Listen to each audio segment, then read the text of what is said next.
Part third, computation of period of limitation. Section कहाँ से कहाँ तक है?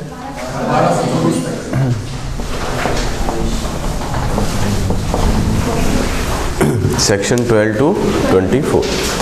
वैसे देखा जाए तो हमने बात की थी सेक्शन 3 इसका मेन सेक्शन है, बेस सेक्शन है, जो कहता है कि आफ्टर लिमिटेशन कोई भी व्यक्ति शूट अपील एप्लीकेशन दे तो आपको रिजेक्ट कर देना है ना, कोर्ट सेल डिसमिस। उसी के एक्सेप्शन है सेक्शन 4 to 24, है ना। तो उसी मनसा से हमें पढ़ना है, बस इसका नाम इन्होंने क्या दिया है, computation of period of limitation. आइए देखिए सेक्शन 12 सबसेक्शन 1। टोटल 4 सबसेक्शन है,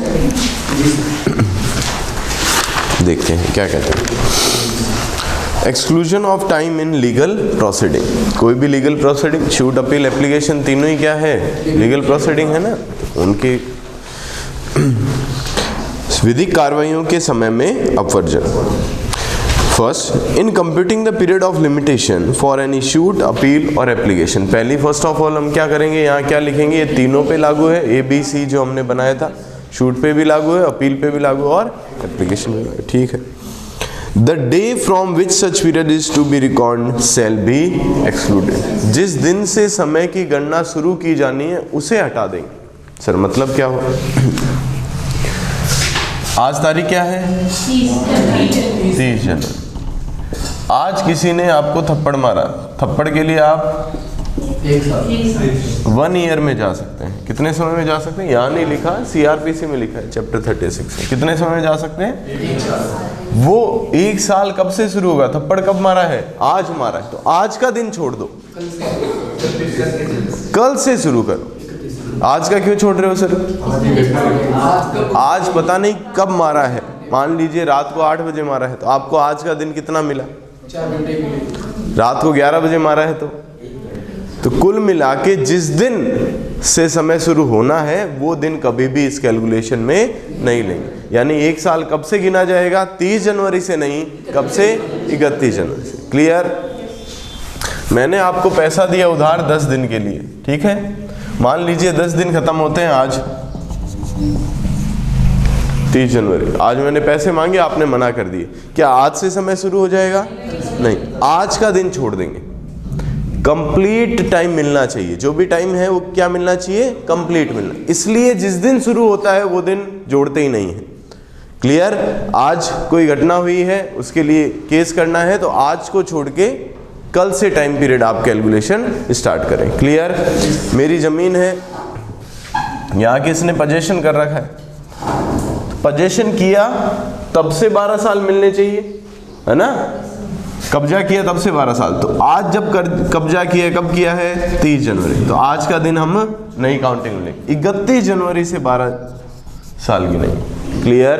जिस दिन समय की शुरुआत होनी है वो दिन कैलकुलेशन में नहीं लिया जाए। कोई दिक्कत इसमें, ठीक है। ये तो हो गया नॉर्मली शूट, है ना, शूट के अंदर साधारणतः ऐसा होता है। एप्लीकेशन में भी, जैसे आज डेथ हो गई, आज तारीख कितनी है, 30 जनवरी। LR रिकॉर्ड कितने दिन में लाने होते हैं, याद है कि भूल गए, कहाँ लिखा है, आर्टिकल 120 में लिखा है।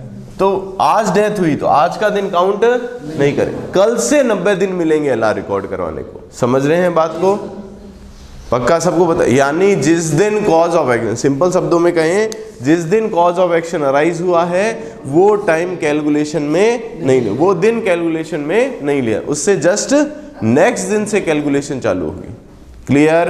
चाहे वाद है, चाहे अपील है, चाहे आवेदन है, जिस दिन कॉज ऑफ एक्शन अराइज हुआ है वो दिन कैलकुलेशन में नहीं लेंगे। इसलिए नाम भी क्या लिया है, exclusion, exclusion of time in legal process. यानी एक दिन वो घटा देंगे जिस दिन कॉज ऑफ वाद हेतु पैदा हुआ है, वो दिन समय अवधि में कैलकुलेट नहीं करें। यानी आज कोई घटना हुई है तो कल से समय शुरू हो। कोई दिक्कत इसमें।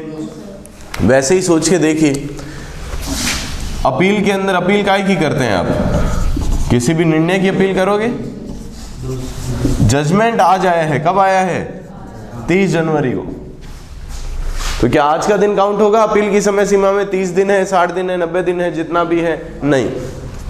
30 दिन, 60 दिन, 90 दिन जो भी है वो कब से कैलकुलेट करेंगे हम, 31 जनवरी से। समझ रहे हैं। यानी जिस दिन आपको अधिकार मिला वो दिन कैलकुलेशन में नहीं। ऐसा नहीं है कि आज के आज ही चले जाओ, है ना। जिस दिन कॉज ऑफ एक्शन हुआ है उसके अगले दिन से आपकी समय अवधि शुरू होती है। क्लियर है? कोई दिक्कत किसी को? ठीक है। वो फर्स्ट सिंपली बोलता है किसी वाद, अपील या आवेदन के परिसीमा काल की संगणना करने में ये हमेशा ही किया जाएगा। कॉज ऑफ एक्शन जिस दिन अराइज हुआ वो कैलकुलेशन में नहीं, वह दिन अपवर्जित कर दिया जाएगा जिससे ऐसे परिसीमा काल की गणना की जानी है। क्लियर? सेकेंड और थर्ड लमसम सेम है। आइए देखते हैं क्या लिखा है second. In computing the period of limitation for an appeal, आप क्या करने वाले हैं? अपील करने वाले हैं। और an application for leave to appeal, या जैसे एसएलपी थी, है ना, उसके लिए क्या देनी पड़ती है आपको? पहले आवेदन देना पड़ता है। ठीक। और फॉर रिवीजन, रिवीजन के लिए भी एप्लीकेशन होती है। और फॉर रिव्यू, ये भी एप्लीकेशन होती है ऑफ ए जजमेंट। यानी कोर्ट का क्या आया है? जजमेंट आया है, उसकी आपको क्या करनी है? इसके खिलाफ क्या क्या हो सकता है? अपील, एसएलपी, रिवीजन और रिव्यू, इनमें से कुछ भी करना है। तो क्या जिस दिन जजमेंट आया है 30 जनवरी, आज जजमेंट आया, आज का दिन काउंट होगा क्या? कब से काउंटिंग स्टार्ट करेंगे? 31। ये फर्स्ट क्लोज में भी समझ आता है, इसे सेकंड क्लोज में भी क्लियर कर दिया। क्लियर? आइए फिर पढ़ता हूं। किसी अपील के लिए या ऐसे आवेदन के लिए जो अपील की इजाजत या पुनरीक्षण के या किसी निर्णय के पुनर्विलोकन के लिए हो, परिसीमा काल की संगणना करने में वह दिन जिस दिन परिवादित निर्णय सुना है, जिस दिन जजमेंट प्रोनाउंस किया वो दिन कैलकुलेट नहीं करें। सिंपल है? ठीक है। साथ ही साथ तथा उस डिक्री, दंडादेश या आदेश की जिसकी अपील की गई है। आप अपील काहे की कर रहे हो? डिक्री की, सेंटेंस की और ऑर्डर की। सेंटेंस होती है आपको सजा दी जाए, डिक्री होती है सिविल मामलों के अंदर, और ऑर्डर आपको डिक्री, ऑर्डर और जजमेंट में अंतर अच्छे से बताया हुआ है। ठीक है। ये कह रहे हैं कि अगर आप क्या कर रहे हो? डिक्री की, ऑर्डर की या सेंटेंस की अपील करने वाले हो,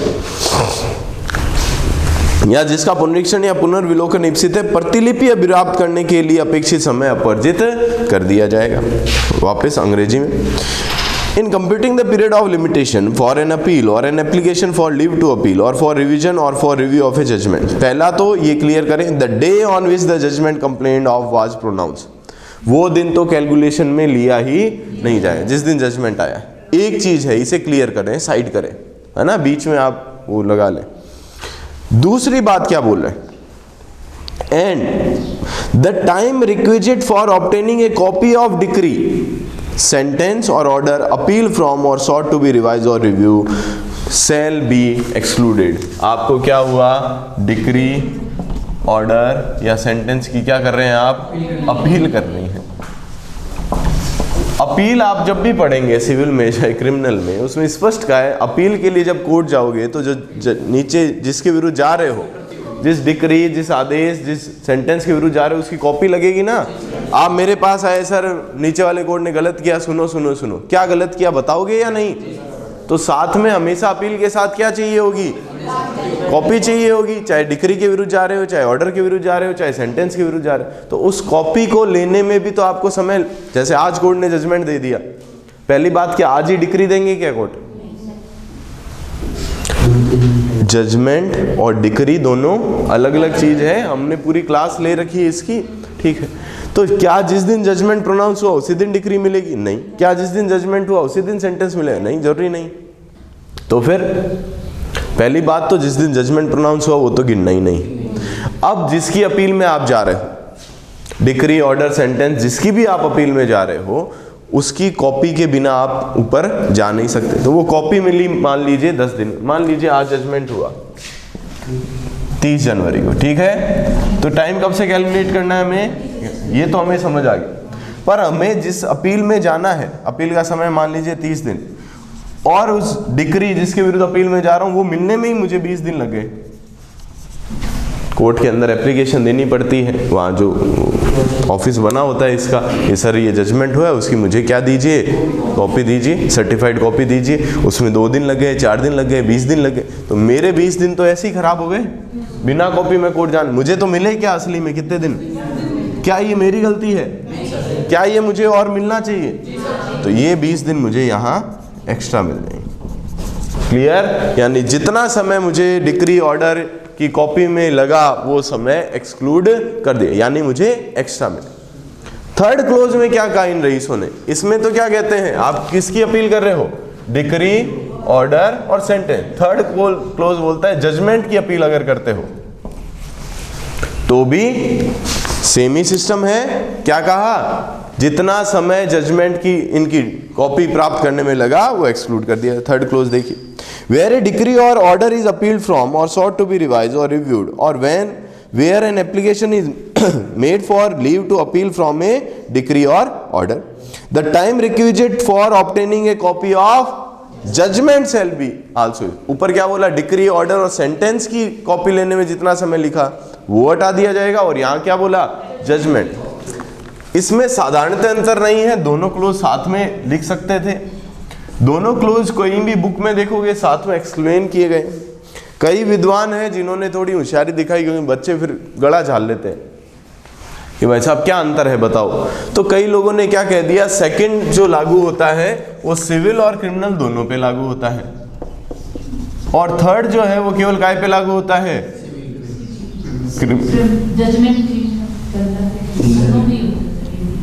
नहीं, सिविल पे। केवल किस पे लागू होता है, क्योंकि वहां क्या नाम आ गया, डिक्री ना। अब एक बात बताइए, जब ये चीज दोनों पे लागू है तो ये लिख ही क्यों रहे हैं फिर, है ना। तो ये तो एक बहाना टाइप हो गया, है ना। आप स्पष्ट करिए कि भाई साहब ऐसा है, दोनों साथ लिख सकते थे, नहीं लिखा गया, उसमें टीचर की कोई गलती है नहीं, तो अपने ये छुपाने की आवश्यकता नहीं होती है। सिंपल सी बात, सेकंड क्लोज में कह रहा है, सेकंड क्लोज में एक बात तो पहले अलग कर रहा है, जजमेंट जिस दिन दिया वो काउंटिंग में दिन नहीं आए, फर्स्ट थिंग। सेकंड थिंग, आपको क्या याद रखनी है, आप कैसे डिफ्रेंशिएट करोगे एग्जाम में, इंटरव्यू में आपको तो बताना पड़ेगा। तो आप क्या कहोगे, वहां जो कॉपी ले रहे हैं वो काय की ले रहे हैं, डिक्री, ऑर्डर और सेंटेंस की कॉपी में जो समय लिख रहा है उससे एक्सक्लूड कर रहे हैं। और थर्ड क्लोज में किसे एक्सक्लूड कर रहे हैं, जजमेंट की कॉपी में जो समय लग रहा है उससे एक्सक्लूड कर रहे हैं। क्लियर, ठीक है। फोर्थ, सेम ही बात, ये आर्बिट्रेशन, कॉन्सिलेशन, लोक अदालत, इनके अंदर जजमेंट नहीं आता, इनमें क्या आता है, अवार्ड आता है। क्या आता है, हिंदी में पंचाट बोलते हैं। जो भी ये एडीआर सिस्टम है, ये जब निर्णय देते हैं उस निर्णय को निर्णय नहीं बोला जाता, क्योंकि वो साधारणतः सहमति से होता है दोनों पक्षकारों के, है ना। तो उसे नाम क्या दिया गया है, पंचाट। सेम जैसे कोर्ट का जजमेंट है उतनी ही वैल्यू होती है इनकी भी, परंतु इसे बोलते क्या है हम, पंचाट, अवार्ड। आइए, जानते तो हैं लोग एडीआर क्या होता है। कोर्ट नहीं जाके, कोर्ट की लेंदी प्रोसेस जो है उसे पालन नहीं करके आप उसके अल्टरनेट में कहाँ जा सकते हैं, आप दो पक्षकारों के बीच झगड़ा है, तीसरा आदमी खुद ही ने नियुक्त कर लिया, वही जज है। मस्त काम है, ना वकील लगना, ना पैसा लगना, ना कोर्ट के धक्के लगने, ना इतना समय लगना, क्योंकि कोर्ट के पास तो लाखों केसेज है, मैंने इनको चुना, इनके पास कुछ है या नहीं। वैसे ही लोक अदालत, परमानेंट लोग, रिटायर्ड जजेस वगैरह को बिठा देते हैं, है ना। तो वो फटाफट केस आप दोनों पक्षकारों की सहमति से ही डिसाइड करते हैं। वो लोग जो जजमेंट देते हैं उसे क्या बोलते हैं, अवार्ड। कभी डिटेल में बात करेंगे। In computing the period of limitation for an application to set aside an award, the time requisite for obtaining a copy of award shall be excluded. Genuine बात है साहब, अवार्ड जो होता है उसकी अपील नहीं होती। क्यों नहीं होती? एडीआर सिस्टम का मतलब ही हो गया साधारणतः दोनों पक्षकारों की सहमति से जजमेंट हुआ। मैं और आप एक चीज में मान गए, वही बात को जजमेंट बना दिया। अब आप कहते हो नहीं मैं तो अपील में, किस बात की अपील? जो आपने कहा वही तो लिखा है, आप माने वही तो है। तो अपनी मर्जी की कभी अपील, सहमति की कभी अपील नहीं होती। परंतु अवार्ड को क्या करवाया जा सकता है? तो सर बात तो सेम ही होगी। नहीं, अपील एज ए राइट होता है और सेट असाइड में ग्राउंड है लिमिटेड। जैसे कि जिसे हमने जज चुना वो बायस निकल गया, या उसको आपने चुना ही नहीं था, है? समझ रहे हैं? तो कुल मिला के 5-7 ग्राउंड दे रखे हैं, केवल और केवल उन्हीं पे ही वो उस अवार्ड को क्या कराया जा सकता है, सेट असाइड करवाया जा सकता है। क्लियर? तो सेट असाइड अवार्ड करवाना है, उसके लिए भी क्या करना पड़ेगा? जो भाई चीज आपको सेट असाइड करवानी है, पास करवानी है, वो लेके जाना पड़ेगा। सर ये जजमेंट गलत दिया है, वो जजमेंट लेके जाओगे तभी तो काम चलेगा। तो वो ले जाने के लिए आपको कॉपी मांगनी पड़ेगी अवार्ड की जब तक कॉपी नहीं मिलेगी तब तक आपका वो जो समय है, जितना समय अवार्ड कॉपी में लगा वो आपको एक्स्ट्रा मिल। नहीं समझे? सेम ही बात है जो जजमेंट की है। क्या बात थी जजमेंट की भाई? मान लीजिए ये इस दिन जजमेंट आया या अवार्ड आया, दोनों ही ले सकता हूं मैं। ये दिन तो कैलकुलेट में नहीं लिया जाएगा, पहली बात। सर अवार्ड के लिए तो लिखा ही नहीं है, जैसे जजमेंट के लिए तो लिखा था ना सेकंड क्लोज में, जजमेंट आया वो दिन एक्सक्लूड कर दिया जाएगा। तो फर्स्ट सबसेक्शन याद कर लो, जिस दिन कॉज ऑफ एक्शन अराइज होता है वो दिन तो कैलकुलेट किया ही नहीं जाता। अवार्ड जजमेंट आया, इसके विरुद्ध ही आपको जाना है और समय सीमा मान लीजिए कितनी है, 30 डेज। तो जाओगे तो साथ क्या ले जाना पड़ता है आपको, जजमेंट या अवार्ड की क्या ले जानी पड़ेगी। जिस निर्णय से आप खुश नहीं है वो निर्णय तो लेके जाएंगे ना आगे, तो उसकी कॉपी में मान लीजिए 10 दिन लग गए, आपकी गलती है क्या? हाँ, ऐसा हो सकता है कॉपी मिलने में आपकी कितने दिन लग गए, 20 दिन लग गए, ठीक है, और 10 दिन तक आपने कॉपी के लिए अप्लाई ही नहीं किया था, वो किसकी गलती है? वो एक्स्ट्रा नहीं मिलेंगे। जजमेंट आ जाते ही आज का दिन तो वैसे ही एक्सक्लूड है। कॉपी आपने अप्लाई कर दिया, सर जजमेंट दे दो, तो जितना भी समय लगा 10 दिन 20 दिन जो भी लगा वो सामने वाले की गलती है, आपकी गलती नहीं, वो समय आपको एक्स्ट्रा मिले। आज जजमेंट आया, मैं कि कोई बात नहीं, आराम से अपील का समय अपने को तो एक्स्ट्रा मिलेगा, अपन क्यों फालतू में कॉपी मांगे, क्योंकि जब तक कॉपी नहीं मिलेगी तब तक समय शुरू नहीं। मैं ज़्यादा दिमाग लगाया, 20 दिन तो कॉपी अप्लाई नहीं की, तो वो 20 दिन मुझे एक्स्ट्रा नहीं, वो मेरी गलती है। कॉपी अप्लाई आपको, कॉपी अप्लाई करने के बाद कॉपी मिलने में जो समय लगा है वो आपको एक्स्ट्रा मिलेगा। आपने अप्लाई 10 दिन बाद किया और 10 दिन में कॉपी मिल गई, तो आपको एक्स्ट्रा अब कितना मिलना है, 10 ही दिन मिलना है, 20 दिन एक्स्ट्रा नहीं मिलने वाले। समझ गए? ये स्पष्टीकरण में लिखा है, एक्सप्लेनेशन देखिए। In computing under this section the time requisite for obtaining copy of a decree और an order, any time taken by the court to prepare the decree और order before an application for a copy thereof is shall not be excluded. आपने copy के लिए आवेदन किया, उससे पहले court को भले ही 10 साल लगे हों, वो टाइम आपको, आपके कॉपी के लिए आवेदन करने के पश्चात कोर्ट ने आपको जब तक कॉपी दी, जितना समय लिया, वो आपको वो टाइम कैलकुलेशन में नहीं लिया जाए, वो आपको एक्स्ट्रा मिल जाएगा। क्लियर? कोई दिक्कत? 12th में 4 क्लोज, पहला क्लोज बोलिए।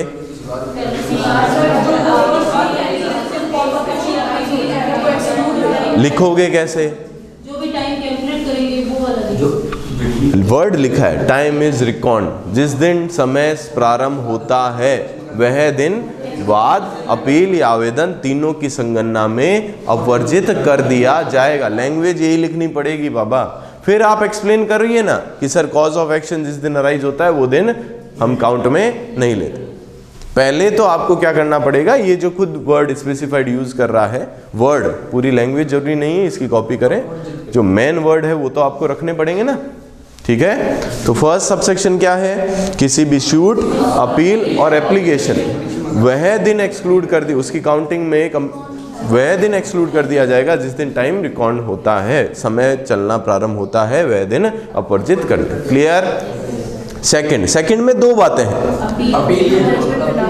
हाँ ठीक है, चाहे आप किसी मामले की अपील कर रहे हैं जजमेंट की, चाहे आप क्या करने वाले हैं, application for leave to appeal लगा रहे हैं, चाहे रिवीजन कर रहे हैं, चाहे रिव्यू कर रहे हैं, किसी में भी जिस दिन जजमेंट आया है वो दिन कैलकुलेट नहीं हो। ये फर्स्ट क्लोज में भी लमसम क्लियर हो रहा है। फिर सेकंड बात एक और बोल रहा है, साथ ही साथ किसी डिक्री, सेंटेंस या ऑर्डर की अपील करने जा रहे हैं तो उसके कॉपी मिलने में जो समय लगा है वो भी एक्सक्लूड होगा। क्लियर? वो भी आपकी काउंटिंग में नहीं आएगा। आपके जो 30 दिन है उनमें इन्हें नहीं छोड़ा, वो हमारी गलती नहीं, वो किसकी गलती है?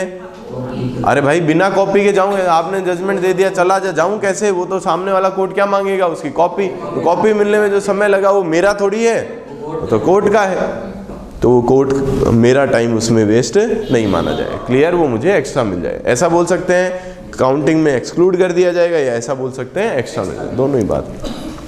थर्ड वन इज जजमेंट की आप अपील करने वाले हैं, है ना, तो आपको जब तक जजमेंट की कॉपी नहीं मिलती है तब तक आप क्या कर सकते हैं, वो समय आपको एक्स्ट्रा मिल जाए। फिर लास्ट बोला अवार्ड को सेट असाइड करने।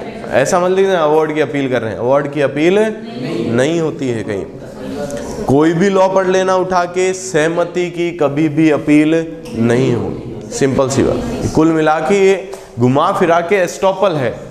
एक प्रावधान आपने कभी नाम सुना होगा, विबंध, एस्टॉपल।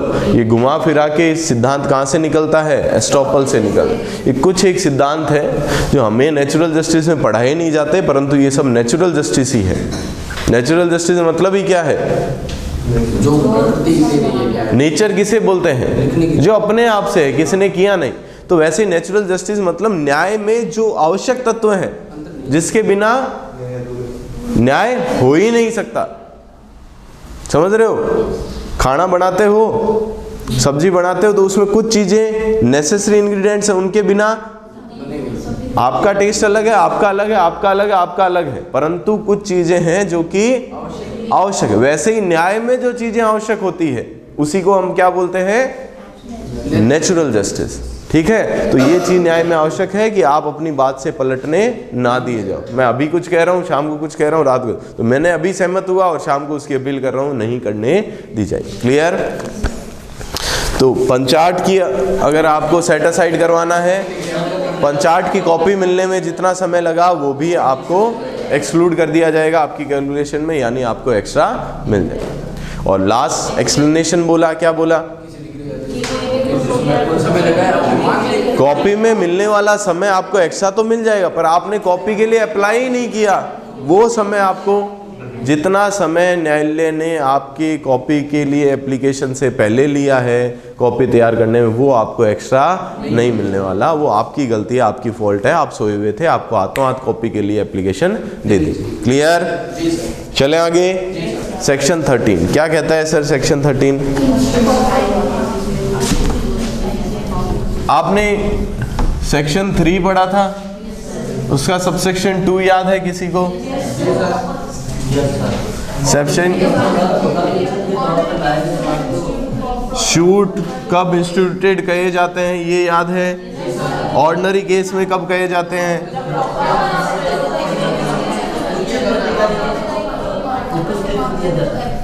जब आप प्रॉपर ऑफिसर के समक्ष अपना शूट जो भी था, जो भी आपकी एप्लीकेशन थी, वो प्रॉपर ऑफिसर के समक्ष आप ले गए, बस कर दी। ठीक। और पॉपर की दशा में कब था, जिस दिन आपने पॉपर के रूप में वाद लाने के लिए एप्लीकेशन दे दी। यानी पहले उसे याद करते हैं फिर इसे बात करते हैं। ये कॉज ऑफ एक्शन अराइज हुआ आपका, और ये लिमिटेशन आपकी खत्म होती है। कितनी लिमिटेशन है, मान लीजिए 3 ईयर। यहां आपने क्या कर दिया, शूट करना था ना आपको, इस लिमिटेशन में आपने शूट यहाँ नहीं किया, यहाँ केवल क्या की, एप्लीकेशन दी कि सर मुझे पॉपर के रूप में वाद दायर करने की अनुमति दी जाए, मेरे पास पैसा नहीं। ये एप्लीकेशन कोर्ट सुनी। यहाँ पे क्या बोला कोर्ट ने कि चलो आप पॉपर के रूप में क्या ला सकते हो, शूट ला सकते हो। ठीक है, कोर्ट ने कहा शूट ला सकते हो, तो मैं अगले दिन शूट लाने गया तो सेक्शन 3 आड़े आ गया। क्या बोलता है, समय के पश्चात कोई भी आए कोर्ट से डिसमिस। इसलिए यहाँ बोला पॉपर के रूप में आप शूट लाते हो, वो दिन नहीं देखा जाता। कौन सा दिन देखा जाता है, जिस दिन आपने गरीब के रूप में वाद लाने की एप्लीकेशन। अगर ये एप्लीकेशन विद इन लिमिटेशन थी तो आपका शूट सुन लिया जाएगा, एप्लीकेशन विद इन लिमिटेशन नहीं थी तो शूट नहीं सुन। क्लियर। ये एग्जांपल मैं ये नहीं ले रहा, ये भी ले सकता हूँ। कॉज ऑफ एक्शन अराइज हुआ, यहाँ एप्लीकेशन की, यहीं शूट कर दिया। मैं जानबूझ के नहीं ले रहा, क्योंकि यहाँ शूट वैसे भी हो सकता है। मैं हमेशा शूट कहाँ करवा रहा हूँ, आफ्टर, ताकि आपको समझ आए, है ना। अब समझिए, ये कॉज ऑफ एक्शन अराइज हुआ, एप्लीकेशन कहाँ कर दी, विद इन लिमिटेशन कर दी कि सर मैं गरीब हूँ, सर मैं गरीब हूँ। कोर्ट ने एप्लीकेशन सुनी। यहाँ पे क्या कर दिया, कोर्ट ने कहा नहीं तू गरीब नहीं है। ऊपर तो क्या था, सेक्शन 3 में जो हम पढ़ रहे थे, आपको गरीब मान लिया।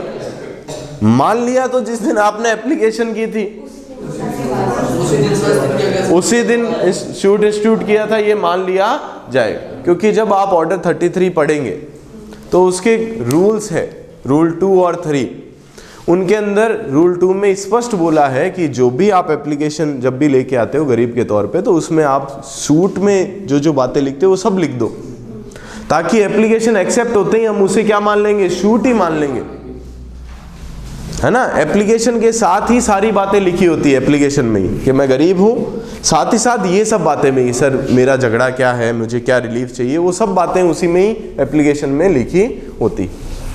यहाँ क्या हुआ, एप्लीकेशन तो आपने विद इन लिमिटेशन दी, पर कुछ समय एप्लीकेशन चली और कोर्ट को लगा आप गरीब नहीं है। कोर्ट ने क्या कह दिया, आप गरीब नहीं है। अब मान लीजिए आप कहीं से पैसा जुगाड़ के लाए, क्योंकि पैसा तो है तभी कोर्ट ने कहा गरीब नहीं है, और यहाँ आप क्या करते हैं, शूट इंस्टीट्यूट करते हैं।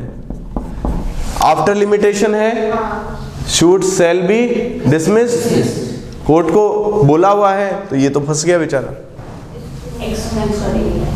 क्यों एक्सक्लूड करेंगे, तो किसकी गलती, आप रईस थे फिर भी आपने झूठी एप्लीकेशन दी। Very good. अगर आपने ये एप्लीकेशन काय में दी थी, गुड फेथ में दी, आपको सच में लगता था कि आप गरीब की परिभाषा में आते हैं, तब तो ये जो समय है ना, लिमिटेशन के भीतर का जो समय था, एप्लीकेशन के बाद का से लेके लिमिटेशन खत्म होती है तब तक का, ये आपको क्या मिल जाएगा, एक्स्ट्रा मिल जाएगा, या एक्सक्लूड हो जाएगा, ऐसा बोल सकते हैं। और कोर्ट को लगता है ये एप्लीकेशन गुड फेथ में नहीं थी, तो यहाँ कोर्ट ने रिजेक्ट किया आपकी एप्लीकेशन। क्या लिमिटेशन में हो आप, नहीं हो तो शूट भी नहीं ला सकते। मान लीजिए यहाँ रिजेक्ट कर देता कोर्ट, तो ले आओ, फीस लाओ और मुकदमा दर्ज करा दो।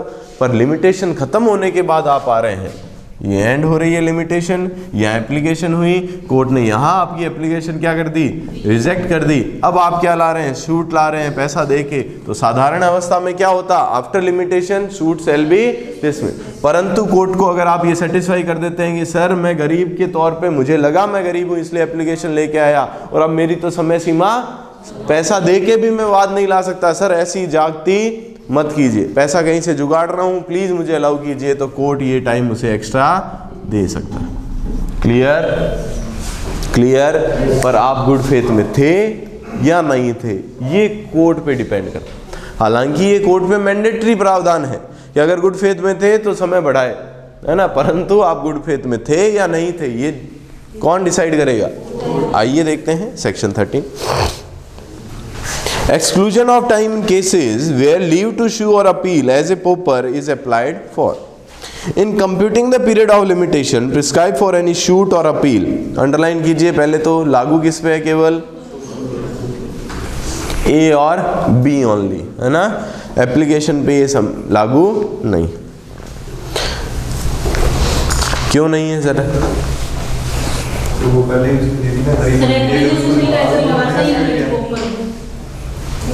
पॉपर की तो एप्लीकेशन लगती है, पॉपर की लगती है, उसके अलावा भी तो एप्लीकेशंस होती है, उन पे ये क्यों नहीं लागू। पैसे थोड़ी। Very good. कोर्ट फीस काहे पे लगती है, या तो सूट पे या अपील पे, है ना। एप्लीकेशन पे अगर है भी तो वैसे भी मिनिमम ही होती है। बाकी जो आपका ऑर्डर 33 है सीपीसी में, वो पॉपर के रूप में वाद के लिए, और ऑर्डर 44 पॉपर के रूप में अपील के लिए। पॉपर के रूप में एप्लीकेशन का कोई प्रावधान है ही नहीं, है ना।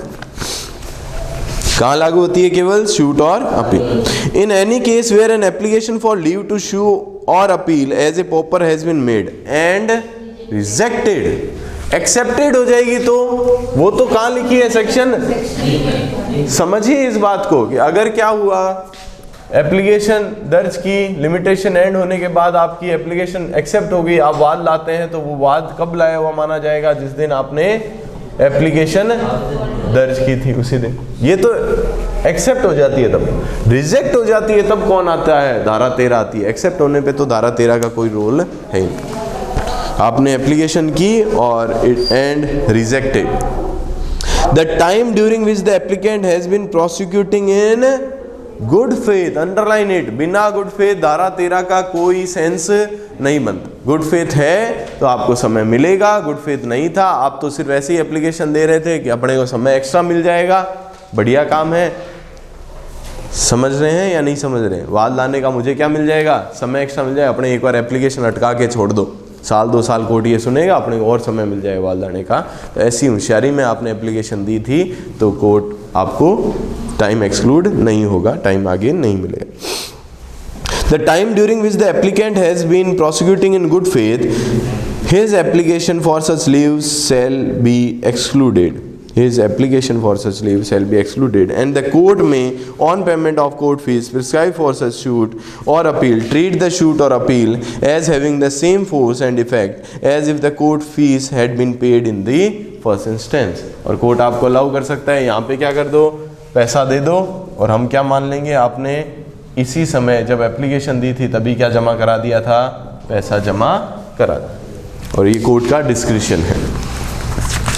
हिंदी वाले, जहाँ की अकिंचन के रूप में वाद या अपील करने की इजाज़त के लिए आवेदन किया गया हो और वह प्रतिक्षेपित हो गया हो। प्रतिक्षेपित मतलब वहाँ उस वाद अथवा अपील के लिए विहित परिसीमा काल की संगणना में उतना समय अपवर्जित कर दिया जाएगा जितने समय के दौरान आवेदक उस इजाज़त के लिए अपना आवेदन सद्भावना पूर्वक अभियोजित करता रहा हो। जितने दिन आप वहाँ धक्के खा रहे थे वो समय आपको एक्स्ट्रा मिल जाएगा। क्लियर?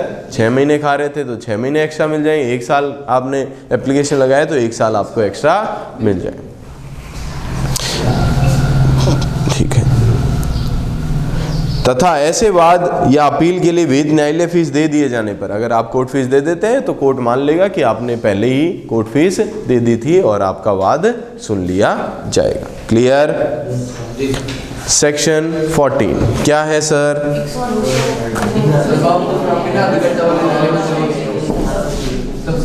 सेक्शन 13 में कोई दिक्कत तो बोलिए भाई पहले। सेक्शन 14 क्या है सर?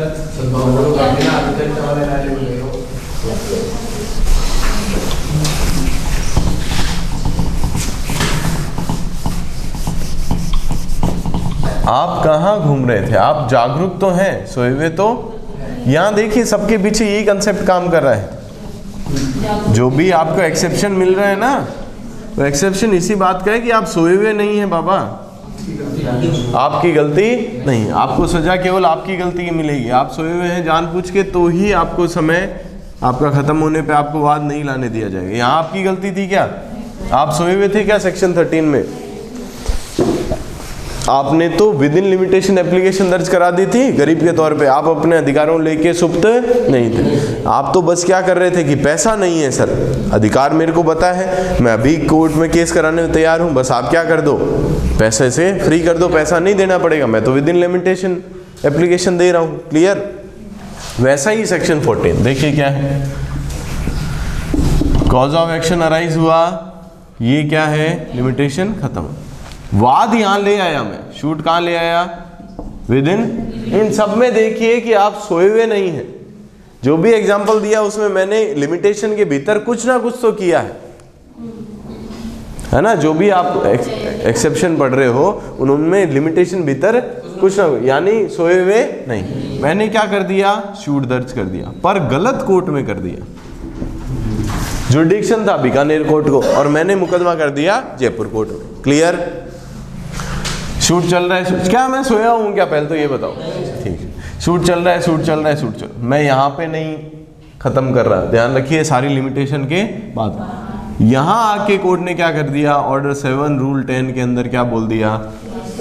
Return of plaint. आप अपनी प्लेंट ले जाओ, ये न्यायालय सक्षम न्यायालय इसमें नहीं। कहाँ ले जाओ? दूसरे कोर्ट में ले जाओ। अब ये दूसरे कोर्ट में जाएगा, यानी यहाँ गया था जयपुर कोर्ट में, जबकि जुडिक्शन किसे था? यहाँ जाता है बीकानेर कोर्ट में। तो बीकानेर कोर्ट ने सेक्शन 3 पढ़ा नहीं है क्या? क्या है सेक्शन 3? लिमिटेशन खत्म होने के बाद हर वाद अपील आवेदन खारिज कर दिया जाए। तो ये पढ़ते ही क्या कहेगा? नहीं सुनेंगे। पर सोच के देखिए इसके साथ क्या हुआ। क्या ये सोया हुआ था क्या अधिकारों लेकर? सिंपल सी बात।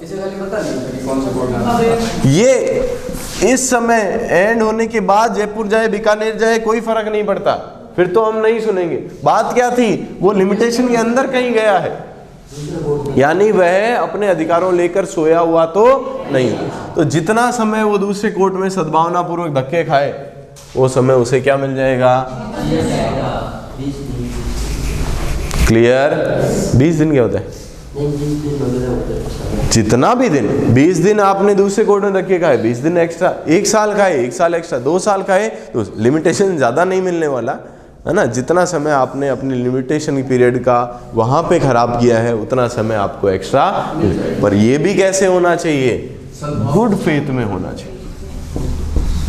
अब मेरे लॉ पढ़ा हुआ है, मेरे को पता है दूसरे कोर्ट में जाएंगे, फिर ये कोर्ट रिजेक्ट कर देगा, तो फिर एक्चुअल कोर्ट में जाएंगे तो हमें समय एक्स्ट्रा मिल जाएगा। मैं इसीलिए जानबूझ के, मुझे पता है मुकदमा बीकानेर में दर्ज होना है, जानबूझ के जयपुर में कराया कि मुझे समय एक्स्ट्रा मिल जाएगा। तो ऐसी होशियारी आप करोगे तो आपको समय कोई एक्स्ट्रा नहीं मिले। ये बात जो दर्ज किया था जयपुर में, ये कैसे होना चाहिए? गुड फेथ में होना चाहिए। ये जो प्रोसिक्यूशन में चला रहा था, वो कैसे चला रहा हूँ? Good faith. कहीं भी मुझे पता लगा कि नहीं मैं गलत कोर्ट में आ गया, हाथों हाथ मेरे को क्या करना चाहिए? Order 23 CPC, application for withdrawal of shoot. Sir आपको जुडिक्शन है नहीं, मेरे को कहाँ जाना पड़ेगा? बीकानेर कोर्ट में, प्लीज मेरी ये जो सूट है इसे विड्रॉल करने की अनुमति दीजिए। कोर्ट की अनुमति से अगर आपने सूट विड्रॉल किया है तो आप पुनः वाद भी ला सकते हैं और आप पे लिमिटेशन भी एक्स्ट्रा मिले। CPC में ऐसा लिखा है कि एक बार आपने सूट क्या कर लिया? विड्रॉल कर लिया, तो लिमिटेशन एक्स्ट्रा नहीं मिलने वाली आपको, लिमिटेशन उतनी ही रहेगी। जिसका अपवाद कौन है? सेक्शन 14 है। समझ रहे हैं? लिमिटेशन क्लियर कट कहता है कि मान लीजिए ये आपका सूट चल रहा है, यहाँ दर्ज कराया और यहाँ चलता रहा, यहाँ चलता रहा। आपने यहाँ क्या कर दिया? इस विड्रॉल की एप्लीकेशन डाल दी किसी भी कारण, ये सर आपको जुडिक्शन नहीं है वगैरह वगैरह, कोर्ट की परमिशन से आप क्या कर रहे हो? वापस सूट लाओगे ना तो लिमिटेशन लागू होगा। क्या लिमिटेशन खत्म हो चुकी है? हाँ, तो वापस सूट नहीं लाए। ये बात CPC कह रहा है, पर यहाँ क्या कह दिया? अगर जुरिडिक्शन के कारण आप गलत कोर्ट में गए हुए थे और सद्भावना पूर्वक गए हुए थे, तो आप जब भी पुनः वाद लाते हैं तो आपको लिमिटेशन एक्स्ट्रा मिल जाएगी। जितना दिन आप गुड फेथ में गलत जगह धक्के खा रहे थे, उतना समय आपको एक्स्ट्रा मिल जाएगा। क्लियर? एक्स्ट्रा CPC में मिल रहा है या CRPC? यहाँ मिल रहे हैं, यहाँ CPC तो मना ही करती है साहब। लिमिटेशन एक्ट ये प्रोवाइड कर। आप ये पूछना चाह रहे हैं क्रिमिनल लॉ में मिलता है या सिविल लॉ में, ऐसा बोल रहे हैं क्या? सभी में लिमिटेशन दोनों पे लागू है। ऐसे वर्ड ये यूज करते हैं शूट, और जो लिमिटेशन बनाया था वो सिविल के हिसाब से ही बनाया हुआ है। अब ठीक है, हमारी मजबूरी है कि हम इसे क्रिमिनल पे अप्लाई करते हैं। कुछ एक आर्टिकल को छोड़ दो, अगर पीछे आप जो एक्विटल की अपील है ना, और जो आपकी अपील वाला छोड़ दो, मतलब पार्ट CR, उसके अलावा क्रिमिनल का कोई रोल ही नहीं है लिमिटेशन में। याद करके देखो, देखें कहीं, है ना, पीछे आर्टिकल, कोई भी आर्टिकल ऐसा नहीं है जो क्रिमिनल की बात करता, परंतु हाँ दोनों पे ही लागू होता है।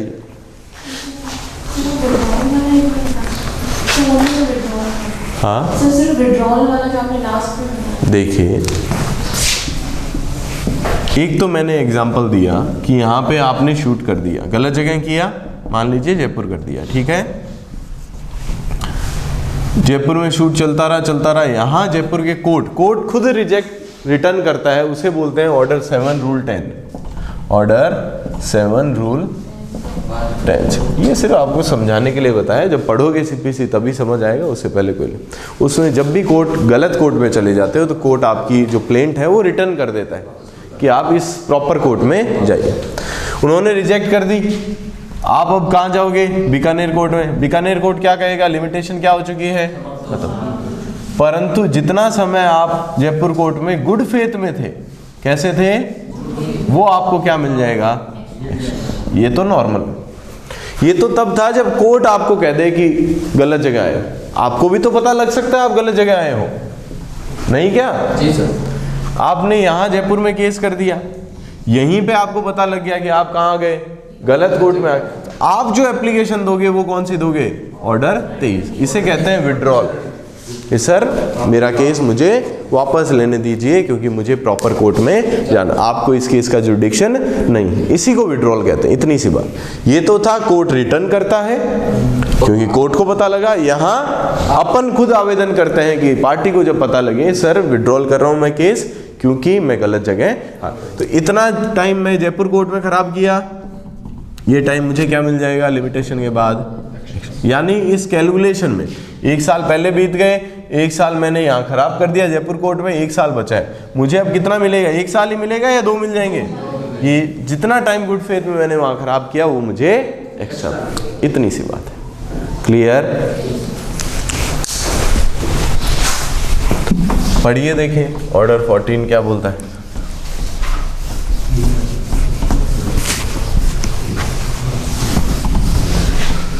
तो समझने में तो दिक्कत नहीं है, थोड़ा बहुत लैंग्वेज में आपको दिक्कत आएगी जब आप खुद लिखने बैठोगे कि हाँ एग्जाम में लिखे कैसे, है ना। लिमिटेशन थोड़ा लैंग्वेज में टपट, समझ तो आपको पूरा आ जाएगा।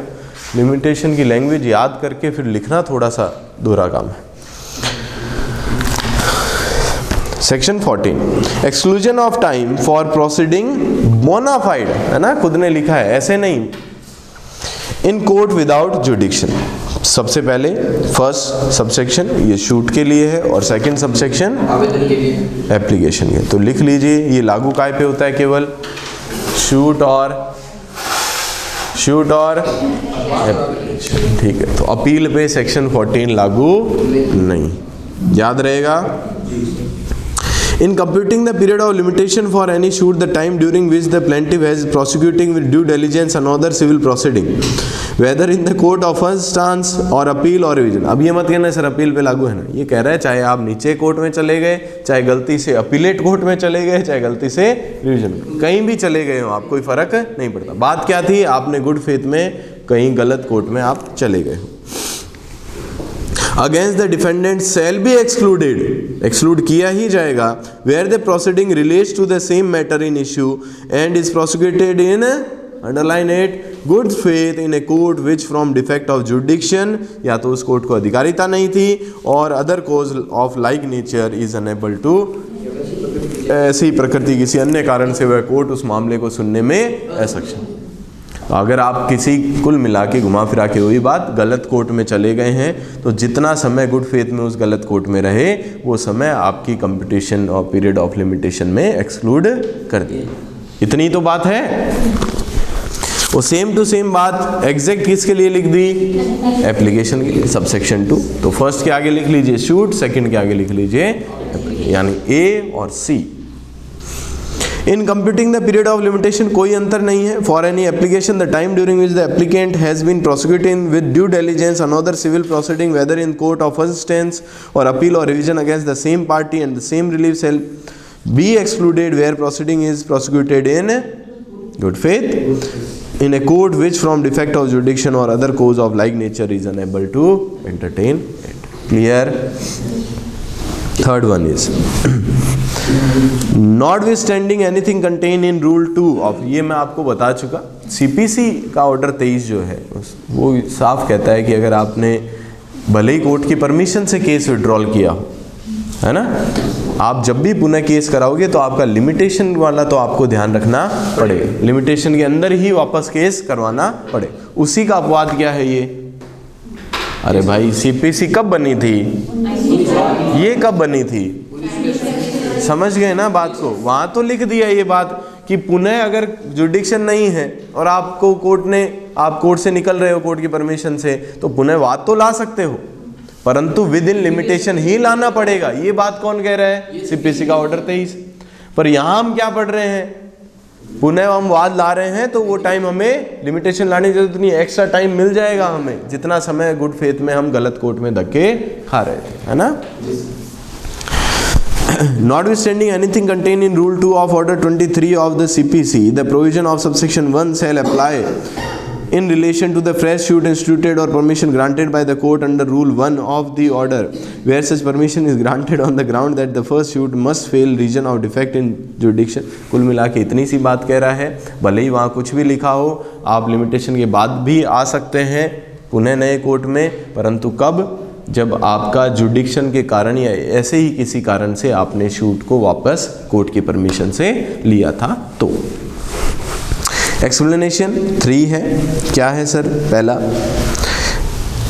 for the purpose of this section, in excluding the time during which a former civil proceeding was pending, the day on which the proceeding was instituted and the day on which ended shall both be counted. क्या बोला, समझ आया?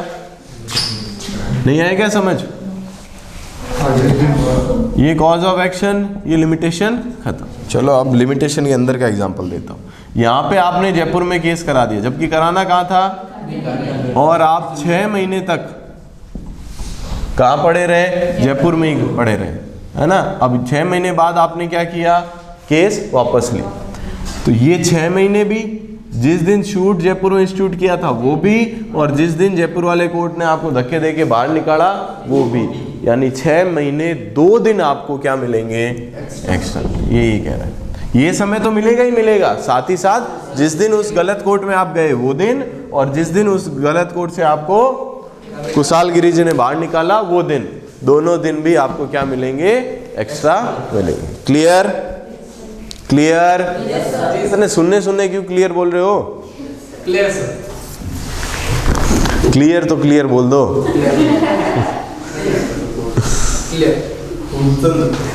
Clear. इधर आओ। B. A plaintiff or an applicant resisting an appeal shall be deemed to be prosecuted a proceeding. कोई वादी या आवेदक जो किसी अपील का प्रतिरोध कर रहा हो, कार्रवाई का अभियोजन करता हुआ समझा जाएगा। आपके ऊपर आपने केस नहीं किया, जो आपका राइट बनता था, जैसे ये बिल्डिंग है, जमीन है, क्लियर? ए कह रहा है मेरी है, बी कह रहा है मेरी है, ठीक है। कितने समय में ये केस कर सकता है? अगर करना है तो 12 वर्ष में कर सकता है। ए ने नहीं किया केस, किसने कर दिया?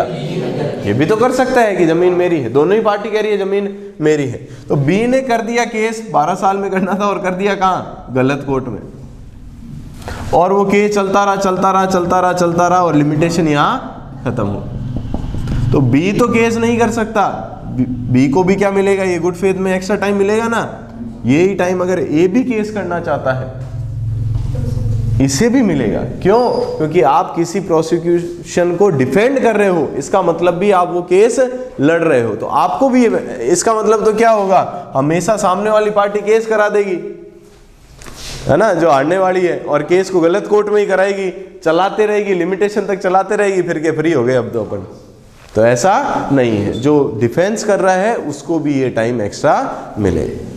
Third one is misjoinder of party or cause of action shall be deemed to be cause a like nature of defect of judiction. ऊपर बोला ना, जुडिक्शन के कारण आप गलत कोर्ट में आ गए थे, या ऐसे ही प्रकृति के किसी अन्य का। तो वो बताया ऐसी ही प्रकृति का मतलब आपने क्या कर दिया? गलत पार्टी जोड़ दी। ये लिमिटेशन पीरियड है, देखिए 3 ईयर। इधर देखिए लिमिटेशन पीरियड ये है। आपको केस करवाना था, आपने करवाया भी। कहाँ करवाना था? बीकानेर में। आपने बीकानेर में ही करवाया, कोई दिक्कत नहीं है। परंतु हुआ क्या? आपको करवाना था मालिक, कोई कंपनी के मालिक के खिलाफ, आपको लगा ए और बी मालिक है, जबकि रियल मालिक सी और डी थे। आपने और बी के खिलाफ करा दिया, के चलता रहा, यहाँ पता लगा ए बी मालिक नहीं है, किसके खिलाफ करवाना है? C D. करवाने जाओगे तो सेक्शन 3 आड़े आएगा। तो बोल रहा है जैसे कि जुडिक्शन में आपको गुड फेथ में आप गए हो तो समय एक्स्ट्रा मिलता है, वैसे ही आपने गलत पार्टी भी जोड़ी है तो भी आपको। नहीं समझे? पक्का? तो जैसे जुडिक्शन का डिफेक्ट है वैसे मिसजॉइंडर ऑफ पार्टीज और कॉज ऑफ एक्शन। आपको लगा कुछ और वास्तविक में कारण कुछ, मुकदमा करने का अलग था, तो उसका भी आप में डिफेक्ट हुआ है तो उसका भी समय आपको, अगर गुड फेथ में, तो उसका भी समय आपको एक्स्ट्रा मिल जाए। क्लियर? अरे बाबा, सेक्शन 50 एक बार वापस आ जाओ, गियर वापस डालो। सेक्शन 12 4 सब सेक्शन है ना? कोई एक्सप्लेनेशन भी है? जी हाँ, एक है। पहला सब सेक्शन शूट, अपील, आवेदन तीनों पे लागू है। जिस दिन समय प्रारंभ होना है वह दिन अपवर्जित, गणना में अपवर्जित कर दिया जाएगा। ठीक है। टाइम रिकॉर्ड होना है वो दिन एक्सक्लूड कर। सेकेंड वन इज अपील कर रहे हो, एप्लीकेशन कर रहे हो, ठीक है, अपील के लिए या रिवीजन या रिव्यू कुछ भी कर रहे हो, तो उसमें जिस दिन जजमेंट हुआ वो समय एक्सक्लूड कर दिया। साथ ही साथ उसकी प्रतिलिपि ऑर्डर, डिक्री और सेंटेंस की प्रतिलिपि में जो समय लगा वो भी एक्सक्लूड कर दिया। नीचे निर्णय की कॉपी मिलने में जो समय लगा वो भी एक्सक्लूड कर दिया। सेट असाइड अवार्ड करवाना है, अवार्ड की कॉपी में मिलने में जो समय लगा एक्सक्लूड कर दिया। बहुत सिंपल है, ठीक है, ये तीनों ही बहुत सिंपल है। फिर आता है एक्सप्लेनेशन। कॉपी का समय एक्सक्लूड तो करेंगे, पर आपने कॉपी के लिए आवेदन किया, उसके बाद जो कॉपी में समय लिखा है वही एक्सक्लूड करेंगे। क्लियर? उससे पहले जो समय लगा है वो आपकी फॉल्ट है, आपने कॉपी मांगी ही नहीं। क्लियर है? फिर आपने पढ़ा सेक्शन 30। अगर आपने गरीब के तौर पे वाद लाने के लिए आवेदन किया है, वो एक्सेप्ट हो जाता है तो वेल एंड गुड। सेक्शन 3 बोलता है जिस दिन आवेदन किया उसी दिन आपने वाद दर्ज किया, ये मान लिया जाए। वो रिजेक्ट हो जाता है तो दिक्कत है, तो क्या करेंगे, वो समय है ना आपको एक्स्ट्रा मिल जाएगा जितने समय तक आप गुड फेथ में वो आवेदन चला। ये एग्जाम्पल मैंने सारे वो दिए हैं, तो ऐसा ही मत समझना। देखिएगा कि लिमिटेशन बाद ही हो तभी मिलेगा एक्स्ट्रा टाइम, ऐसा नहीं। आपने यहाँ एप्लीकेशन की गरीब के तौर पे, ठीक है, यहाँ रिजेक्ट हो गई तो इतना 6 महीने लगे ना, ये 6 महीना भी एक्स्ट्रा मिलेगा। मैंने एग्जाम्पल लिमिटेशन बाद का दिया ताकि आदमी समझ पाए। जब गड़म आईडी हो ना आदमी भागे ना तेज, है नहीं, ऐसे में से भागा नहीं जाता है? और ये पीछे दौड़ाओ कोई दौड़ी जाए नहीं, तो वही बात है ना। इसलिए मैं क्या करता हूँ, हमेशा लिमिटेशन के बाद का। तो आप ये मत समझना लिमिटेशन बाद है तभी समय एक्स्ट्रा मिलेगा। यहाँ भी उसके 6 महीने खोटी हुए हैं, ये 6 महीने भी उसको एक्स्ट्रा। चलें आगे, सेक्शन 14। अगर आपने पहले सबसेक्शन 1 शूट के लिए, सबसेक्शन 2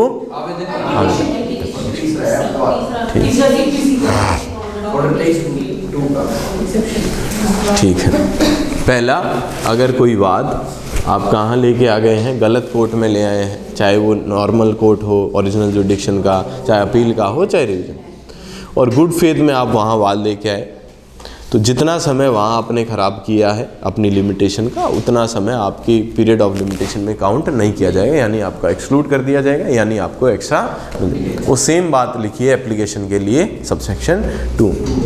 और साथ ही साथ यह ऑर्डर 23 का अपवाद भी है, जो ये कहता है, स्पष्ट कहता है कि आपको अगर विड्रॉल कर रहे हो कोर्ट की परमिशन से तो वापस वाद तो ला सकते हो, पर विद इन लिमिटेशन ही लाना पड़ेगा। ये उसका एक्सेप्शन है, तो विद इन लिमिटेशन पर हमें यहाँ टाइम एक्स्ट्रा मिल रहा है। फिर 3 इसके एक्सप्लेनेशन है। पहला, वो दिन जिस दिन आपने गलत कोर्ट में केस दर्ज किया था और वो दिन जब गलत कोर्ट से आपको बाहर निकाला था, दोनों दिन भी आपको एक्स्ट्रा मिलेंगे। साथ ही साथ फिर सेकंड बोला, आप अगर डिफेंस कर रहे हैं तो भी ये माना जाएगा आप वाद ला रहे थे, आपको भी समय एक्स्ट्रा मिले। और लास्ट,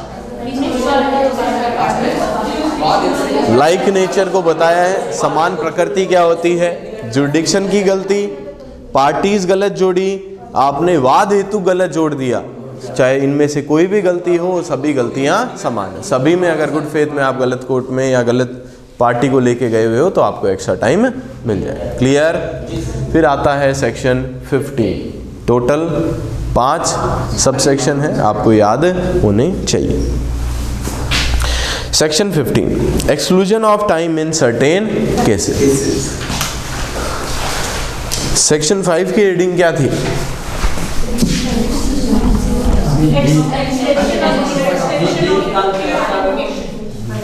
थोड़ा सा ध्यान रखना है ना, दोनों में फंस नहीं जाए एग्जाम में, इसलिए बता रहा हूं। ऐसे दोनों में से कोई एक आता है ना तो एक जैसा ही लगता है, फिर फंसेंगे नहीं ना आप तो।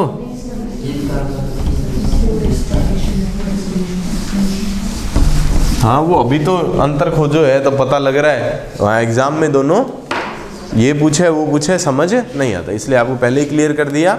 दोनों में कोई अंतर पहले से आप पता रखें, है ना। Exclusion of time in certain other cases. कई बार तो ये होता है जो आप एक्स्ट्रा याद रखते हैं ना वो फिर गलत होता ही होता है। ज़्यादा ध्यान दिया ना, ये सेक्शन में ये था, ये सेक्शन में ये था, वो फिर वहाँ डबल कंफ्यूज और करता है ना। चलिए 5 पॉइंट है, पांचों अलग अलग आपको याद करने हैं। पांचों बहुत मस्त है, बहुत इंपॉर्टेंट है, पूछे जाते हैं, मेंस का क्वेश्चन बनता है आपका। अच्छा वाला मेंस का क्वेश्चन बनता है। सेक्शन 12 भी बनता है, सेक्शन 15 भी मेंस का क्वेश्चन बनता है। पढ़ें। कुछ अन्य मामलों में समय का अपवर्जन। सभी अलग अलग बातें हैं, इसलिए इन्होंने जितनी भी बातें थी उनको एक सब सेक्शन में डालने की कोशिश की समय बढ़ाने के लिए। पहला, in computing the period of limitation of any suit और application for execution of decree. पहले तो लिखिए ए और C2 ऐसे मत करो भाई। वाद एवं डिक्री के निष्पादन हेतु आवेदन, इन दो पे ही लागू है। द इंस्टीट्यूशन एंड एग्जीक्यूशन लिखा है क्या, और execution of which has been stayed by injunction और order, the time of the continuance of the injunction or order, the day on which it was issued or made and the day on which it was withdrawn shall be excluded। मतलब हिंदी वाले एक बार पढ़ देता हूँ फिर आप बताइए। किसी ऐसे वाद के या किसी ऐसी डिक्री के निष्पादन के लिए आवेदन किए जिसका संस्थित या निष्पादित किया जाना किसी व्यादेश या आदेश द्वारा रोक दिया गया। किसी वाद या जो आवेदन है डिक्री निष्पादन हेतु उसे क्या कर दिया है, कोर्ट द्वारा, सरकार द्वारा या कोर्ट द्वारा रोक ही दिया गया है कि आप ऐसा वाद नहीं ला सकते। किसकी गलती है? समझिए, ये आपका लिमिटेशन है किसी शूट को करने का, ठीक है। यहां पे कोर्ट ने एक ऑर्डर निकाला, स्टे ऑर्डर निकाला कि इस प्रॉपर्टी के संबंध में आप कोई वाद नहीं लाएंगे, और ये स्टे ऑर्डर चला 2 साल मान लीजिए, या 1 साल चला, 1.5 साल चला, ठीक है। 1.5 साल में आप केस चाह के ला सकते थे क्या? आप जागे हुए हो, सोए हुए हो, कोई फर्क पड़ता है क्या? आप जागे हुए हो तो भी केस, किसकी गलती, किसने मना किया? मेरा लिमिटेशन कौन खा गया? तो मेरी गलती है क्या? ये 1.5 साल मुझे क्या मिलेगा? समझ गए? वो एग्जाम्पल लूँ जो आदतन है, आप यहाँ पे मेरे को वाद लाने की इच्छा हुई पर कोर्ट ने यहाँ क्या लगा दिया, स्टिल इंजंक्शन है, और कोर्ट ने कहा यहाँ कहा कि हाँ अब वाद ला सकते हो। अब वाद लाने जाऊंगा तो कोई सुनेगा क्या? नहीं सुनेगा। इसलिए ये जो समय था, सिंपल सा एक लॉजिक, विधि सोए हुओं की सहायता नहीं करती, यहाँ मेरी गलती कुछ भी नहीं। मैं सोया हूँ क्या? लॉ ने ही मना कर दिया नहीं केस लाना, तो मैं कैसे ले आऊं? अब दिमाग में प्रश्न ऐसा भी होता है कि सर लॉ मना कर दे? जी हाँ होता है। कई सारी प्रॉपर्टीज होती है डिस्प्यूटेड जिनमें ऊपर मामला चल रहा होता है, तो कोर्ट ऑर्डर, इंजंक्शन ऑर्डर निकाल देते। जैसे व्यास कॉलोनी में एक इंजंक्शन था कि आप प्रॉपर्टी बेच ही नहीं सकते। 5 नंबर सेक्टर जो है आपका गुरुद्वारे के सामने वाला वगैरह, 5 नंबर है क्या वो, जितना भी है 2 नंबर, तो हाँ उन पे स्टे ऑर्डर, इंजंक्शन लगा था कि आप अपनी प्रॉपर्टी क्या नहीं कर सकते। तो वैसे ही कोर्ट का, सरकार का या किसी प्रकार का ऑर्डर आ जाए कि इस प्रकार का कोई केस आप नहीं कर पाओगे, तो उस समय केस क्यों नहीं कर पा रहे हम? मैं सोया हूँ इसलिए नहीं, क्योंकि सरकार द्वारा या न्यायालय द्वारा मना किया हुआ है कि इस प्रकार का केस इतने समय तक नहीं करना। तो मेरी गलती नहीं है, वो समय जो मेरा खराब हुआ कोर्ट के आदेश से या सरकार के आदेश से, वो मुझे क्या मिल जाएगा? एक्स्ट्रा। याद रहेगा, किसी भी प्रकार के इंजंक्शन या किसी ऑर्डर से अगर वाद लाया जाना या एप्लीकेशन किया जाना रोका गया है, उतना समय मुझे एक्स्ट्रा मिल जाएगा। बहुत सारे लॉज आप पढ़ोगे, जैसे सरकार के खिलाफ अगर आप एग्जीक्यूशन करवाते हो, कितने समय में करवा सकते हो डिक्री के? फंस गए।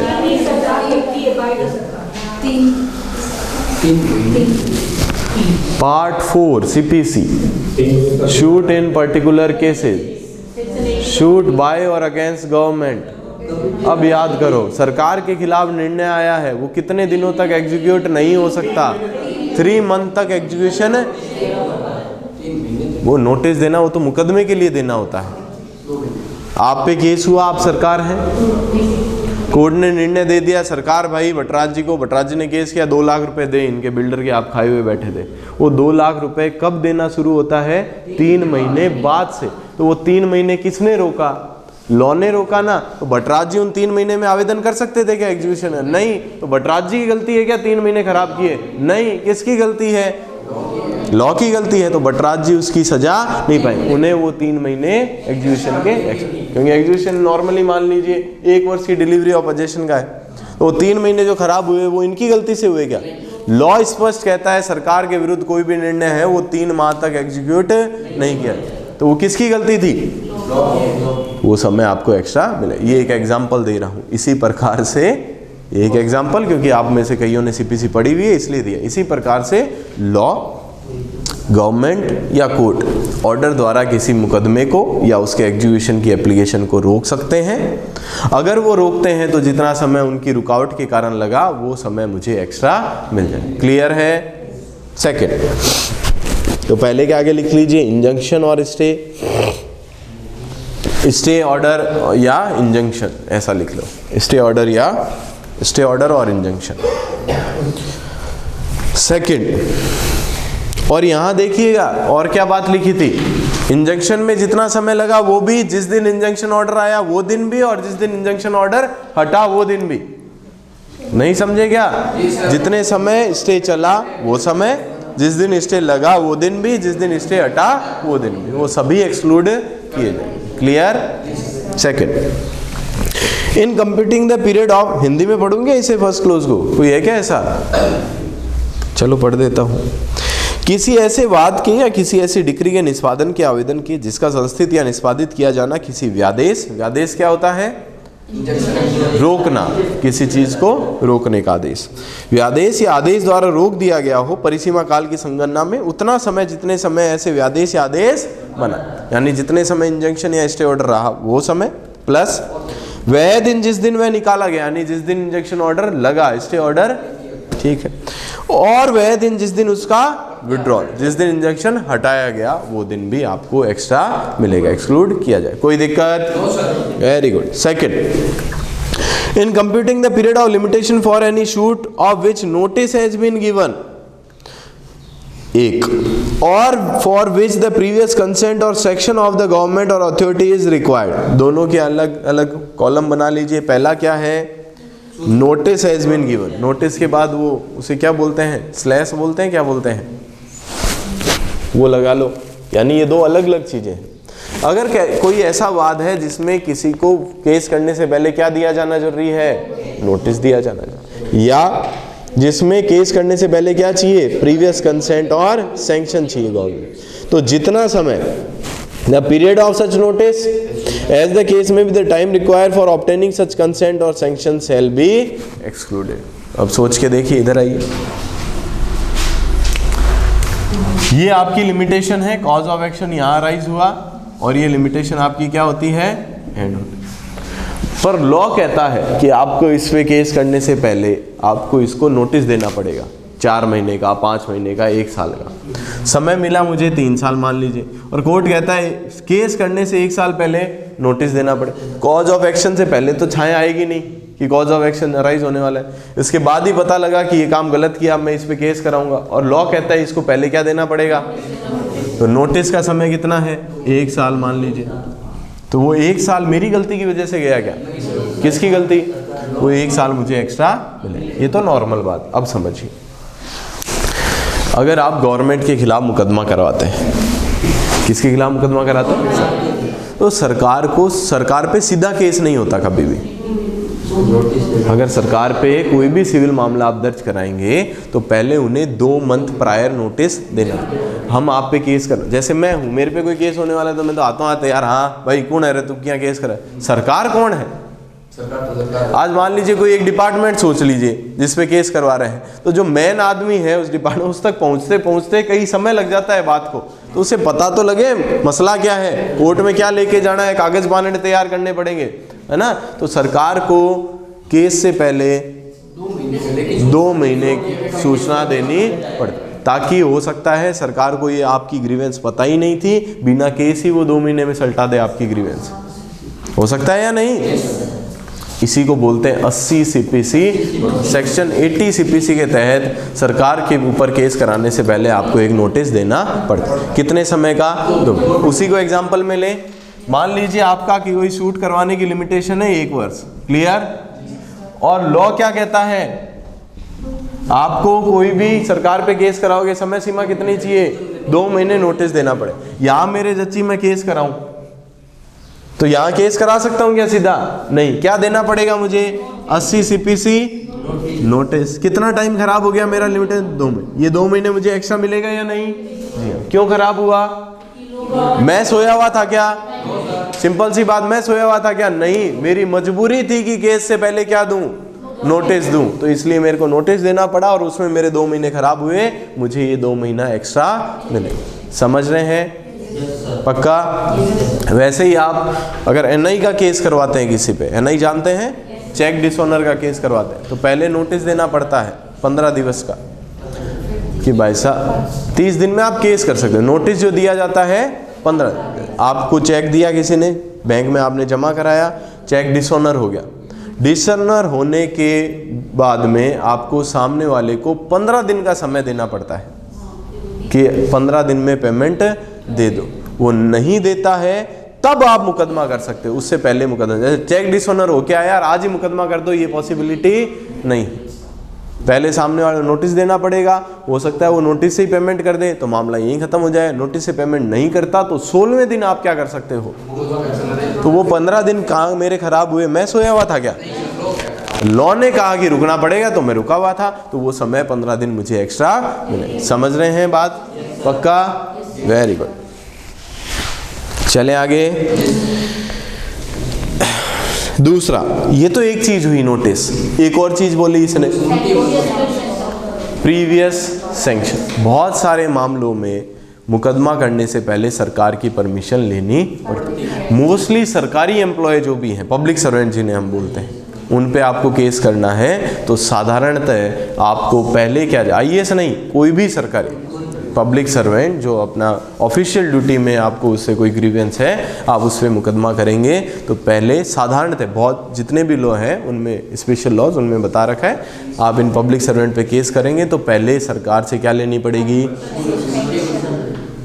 वो परमिशन मिलती नहीं। आप देखते नहीं कि पब्लिक सर्वेंट कितना तबाही मचाते हैं लोगों के खिलाफ। आम लोग उनका कुछ भी नहीं बिगाड़ पाते। हाँ, कोई मंत्री संतरी के गले में आई हो तब उस पर केस भी होता है पब्लिक सर्वेंट पे और आगे दिक्कत भी होती है। बाकी तो आम लोगों से तो मेरे ख्याल से कोई पब्लिक सर्वेंट डरता भी नहीं है। क्यों नहीं डरता? है ना, बहुत सारी जगह वर्ड क्या यूज़ कर दिया? Previous sanction of the government. आपको क्या लेनी पड़ेगी पहले? पूर्व से। अब जैसे कोई फौजी साहब है, फौजी साहब अपनी ऑफिशियल ड्यूटी में 4 लोगों को यहाँ मार दिया, मर्डर तो किया है, मर्डर में अरेस्ट भी होता है, तो पुलिस आके अरेस्ट कर सकती है क्या उनको? नहीं, मना है। अगर करना है तो पहले सरकार की, केंद्र सरकार की परमिशन। समझ रहे हैं बात को? तो वैसे ही बहुत सारी जगह लॉ में बोल रखा है कि ऐसा मुकदमा करने से पहले क्या लेनी पड़ेगी? प्रीवियस सैंक्शन या परमिशन लेनी पड़ेगी। तो मान लीजिए किसी पे केस करने की लिमिटेशन है, मान लीजिए 1 साल। मेरे को यहाँ जच्ची कि मैं उस पर केस करता हूँ, पर केस करने से पहले क्या लेनी पड़ेगी? प्रीवियस। मैंने प्रीवियस सैंक्शन के लिए क्या किया? अप्लाई किया। क्या मैं सोया हुआ हूँ क्या? सैंक्शन मिली इतने समय बाद, तो ये जो मेरा समय वेस्ट हुआ वो मुझे मिलना चाहिए या नहीं? मेरी गलती थी क्या? मैं सोया हूँ क्या? नहीं। किसकी गलती थी? क्योंकि लॉ की है या कुछ भी गए, उन्होंने बोल रखा है सैंक्शन लेनी है तो मैं लेने गया। मैं सोया हुआ, विधि सोए हुए लोगों की सहायता नहीं करती है ना, मैं जागा हुआ हूँ, तभी तो एप्लीकेशन दी है सैंक्शन के लिए। क्लियर? इसमें भी भले ही लिखा ना हो, वह दिन भी ऐड होगा जिस दिन सैंक्शन लिखा है क्या? ठीक है, एक चीज़ के लिए नहीं लिखा इन दोनों में से, नोटिस के लिए नहीं लिखा ना। In excluding the time required for obtaining the consent or sanction of the government or any other authority, the date on which the application was made, जिस दिन प्रीवियस सैंक्शन के लिए एप्लीकेशन की उस दिन और जिस दिन मुझे सैंक्शन मिल गई वो दिन, वो दोनों भी एक्सक्लूड किए। क्लियर? कोई दिक्कत? No sir. थर्ड पॉइंट एक और छोड़ दो। Fourth point, In computing the period of limitation for a shoot for possession by a purchaser at a sale in execution of decree, the time during which a proceeding to set aside the sale has been prosecuted shall be excluded. Hindi में, किसी decree के निष्पादन में वे विक्रय के क्रेता द्वारा कब्जे के लिए वाद। पहले तो इसकी समय सीमा कितनी है, कहाँ लिखा है? वेरी गुड, 134 के अंदर, है ना। परिसीमा काल की संगणना में उतना समय अपवर्जित कर दिया जाएगा जिसके दौरान विक्रय पास कराने के लिए कोई कार्रवाई अभियोजित की जाती रही हो। पहले तो समझिए, पूरा सिस्टम बनाना पड़ेगा इसके लिए मेरे को।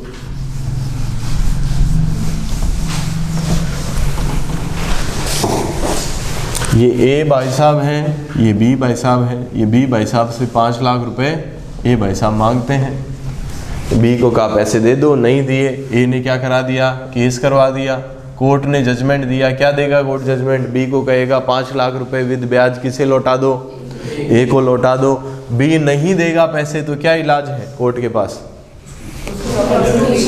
वेरी गुड, उसकी प्रॉपर्टी को क्या कर लो, अटैच कर लो और क्या कर दो, सेल।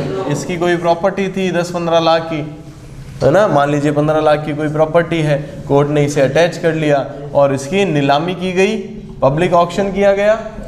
पब्लिक ऑक्शन में जड नाम के व्यक्ति ने इस प्रॉपर्टी को क्या कर लिया, परचेज कर लिया। अब ये पूरा सिस्टम बैठा है इसमें जो लिखा है, इन computing the period of limitation for shoot for possession, Z को क्या चाहिए, इस प्रॉपर्टी का पोजेशन चाहिए। कौन सी प्रॉपर्टी का? By A purchaser. कौन है जेड?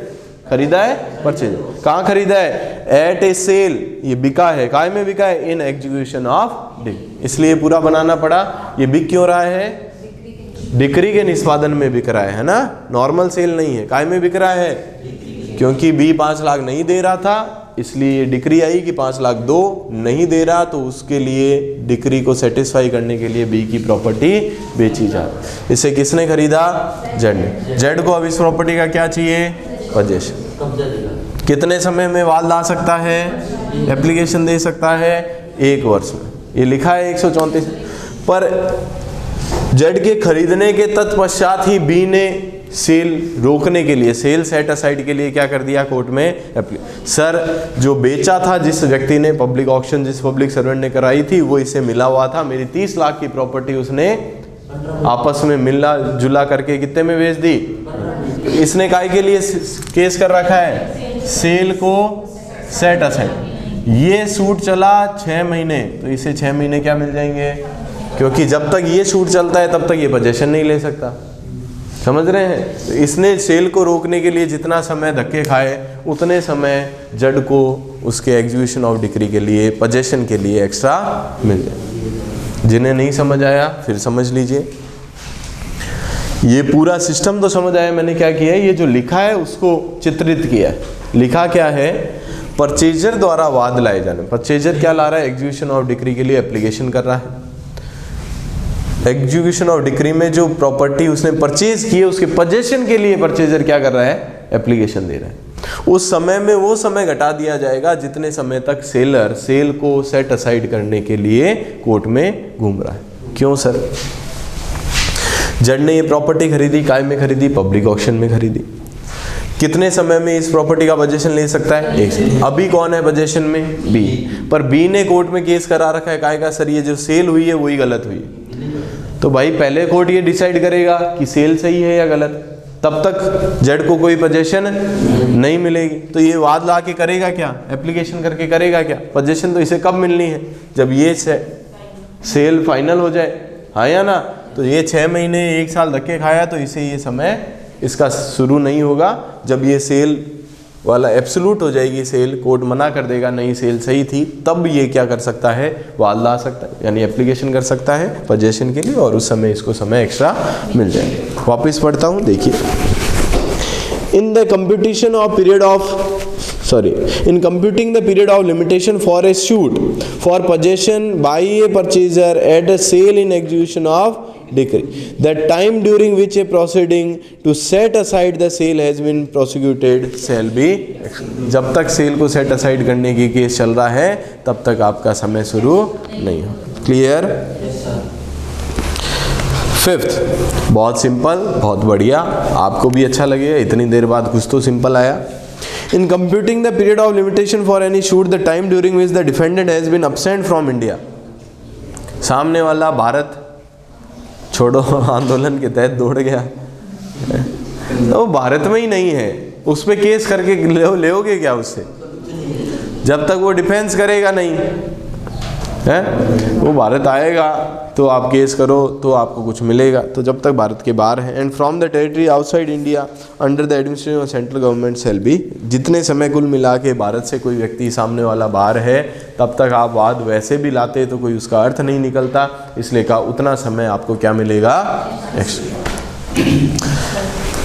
थर्ड, यहाँ जो सबसे थोड़ा बहुत समझने लायक है वो सबसेक्शन 30, बाकी सब सिंपल है, खुद को भी समझ आ सकते थे। पढ़े थर्ड? Yes sir. पढ़ के देखिए आप पहले।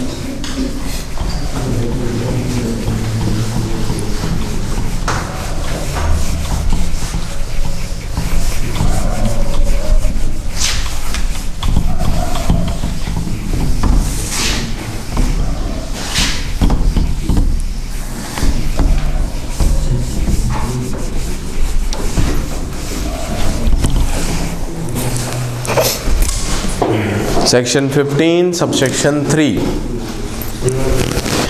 In computing the period of limitation for any suit or application for execution of decree A and C2 by any receiver or interim receiver appointed in proceedings for the adjudication of a person as an insolvent, or by any liquidator or provisional liquidator appointed in proceeding for the winding off of a company, the period beginning with the date of institution of such proceeding and ending with the expiry of 3 months from the date of appointment of such receiver or liquidator as the case may be shall be। क्या समझ आया? Sir जो कोई for example कोई company wind up हुई है या फिर कोई भी इंसान इंसॉल्वेंट हुआ है, तो उसके लिए जो रिसीवर अपॉइंट किया जाता है उसका पूरा जो टाइम ड्यूरेशन है अपॉइंट करने से लेके वो मतलब जैसे असेट्स और लायबिलिटीज को वो मतलब ऐसे काउंट करता है या मतलब देता है, लेना देना जितना भी करता है वो टाइम पूरा एक्सक्लूड है। इधर ये ए है, ये बी से 5 लाख रुपए मांगता है, ठीक है। समय सीमा कितनी है? 3 वर्ष है, कोई दिक्कत? ए को केस करना होगा तो इसी में करना होगा, कोई दिक्कत नहीं? दिक्कत, ठीक है। इधर आओ, ये ए है, ये बी से कितने रुपए मांगता है? 5 लाख रुपए, पर इससे C D E F G इससे पैसा मांगते हैं 15 लाख रुपए। कितने मांगते हैं? ये इसका पूरा जीवन की यही पूंजी है। ये बी से कितना मांगता है? 5 लाख। इससे लोग कितना मांगते हैं? अब इसका क्या होगा सर? दिवाला निकल गया। दिवालिया इंसॉल्वेंट तो जानते हैं, जब आपकी एसेट से लायबिलिटी ज़्यादा हो जाए, आपकी संपत्ति कम है और आपके दायित्व अधिक है, उसी समय आप नॉर्मली दिवालिया है। इसके लिए आप कोर्ट जाके अपने को दिवालिया घोषित करवा सकते। सर इससे फ़ायदा क्या होगा? अगर ए अपने आप को दिवालिया घोषित करवा ले तो ए को 15 लाख नहीं देने पड़ेंगे, ये 5 लाख बी से कोर्ट लेगा और इनको प्रपोर्शनेट चुका दे, और ए को हमेशा के लिए कॉन्ट्रैक्ट करने के से डिबार्ड कर देगा। ए अब फ्री है जीवन में, किसी से कोई संविदा नहीं। मस्त काम है ये, लोगों को मरने से बचाने के लिए है। जब आपके पास क्या हो जाए, लायबिलिटी ज़्यादा हो जाए, एसेट कम हो जाए, तो ये लीगल राइट है आपका, आप इंसॉल्वेंट अपने आप को डिक्लेयर कराने के लिए कोर्ट में जा सकते हैं। मरने की जरूरत नहीं है कि मेरे पे अरबों रुपए कर्जा हो गया, कोई दिक्कत नहीं है, इंसॉल्वेंट डिक्लेयर हो जाओ, जीरो से शुरुआत करो, है ना। बहुत सारे लोग हैं केवल इसीलिए मर जाते हैं कि मेरे पास कर्जा ज़्यादा हो गया। क्या दिक्कत है? हाँ, जीवन है, जीवन के अंदर चलती रहती है छोटी। मरना इसका सॉल्यूशन बिल्कुल भी नहीं। हाँ, आपका कुछ भी नहीं छोड़ा जाएगा आपके पास, ये ध्यान रखना। आपका 1 रुपए की भी कहीं संपत्ति है तो वो भी अब आपकी नहीं है। सारे पूरे उतार लिए जाएंगे आपके, जो पहने हैं, पहनने के आवश्यक वस्त्रों को छोड़कर सब कुछ आपका जब्त हो जाएगा इंसॉल्वेंट। वो सब बेच के किन्हें चुकाया जाएगा? जो लोग आपसे मांगते हैं। क्लियर? तो ये काम करेगा कौन? अब ए ने एप्लीकेशन लगाई कोर्ट में कि मुझे क्या डिक्लेयर कर दो? इंसॉल्वेंट। तो कोर्ट इसके लिए खुद तो जाएगा नहीं, एक आदमी अपॉइंट करेगा, रिसीवर। कौन अपॉइंट करेगा?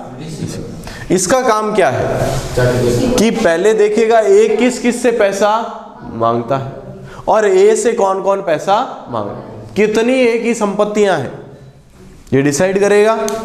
घर है, मकान है, बिल्डिंग है, क्या क्या है, टीवी है, फ्रिज है, सारी संपत्तियां देखेगा। कौन कौन लोग इससे पैसा मांगते हैं सबके क्लेम लेगा, अखबार में ऐड निकालेगा कि सर जितने भी लोग हैं वो आ जाएं जिन जिनका क्लेम बनता है। जब ये पूरा तैयार हो जाएगा फिर जिनसे ये पैसा मांगता था उन पे केस करेगा, पैसा दो, और जिनको ए को देने थे उन्हें पैसा प्रोपोर्शनेटली चुका देगा। यही सिस्टम है। अब सोचिए, ए को बी पे केस करवाना होता 5 लाख के लिए, तो कॉज ऑफ एक्शन से कितने दिनों में करवाता? 3 साल। कितने समय में कराता बताओ भाई?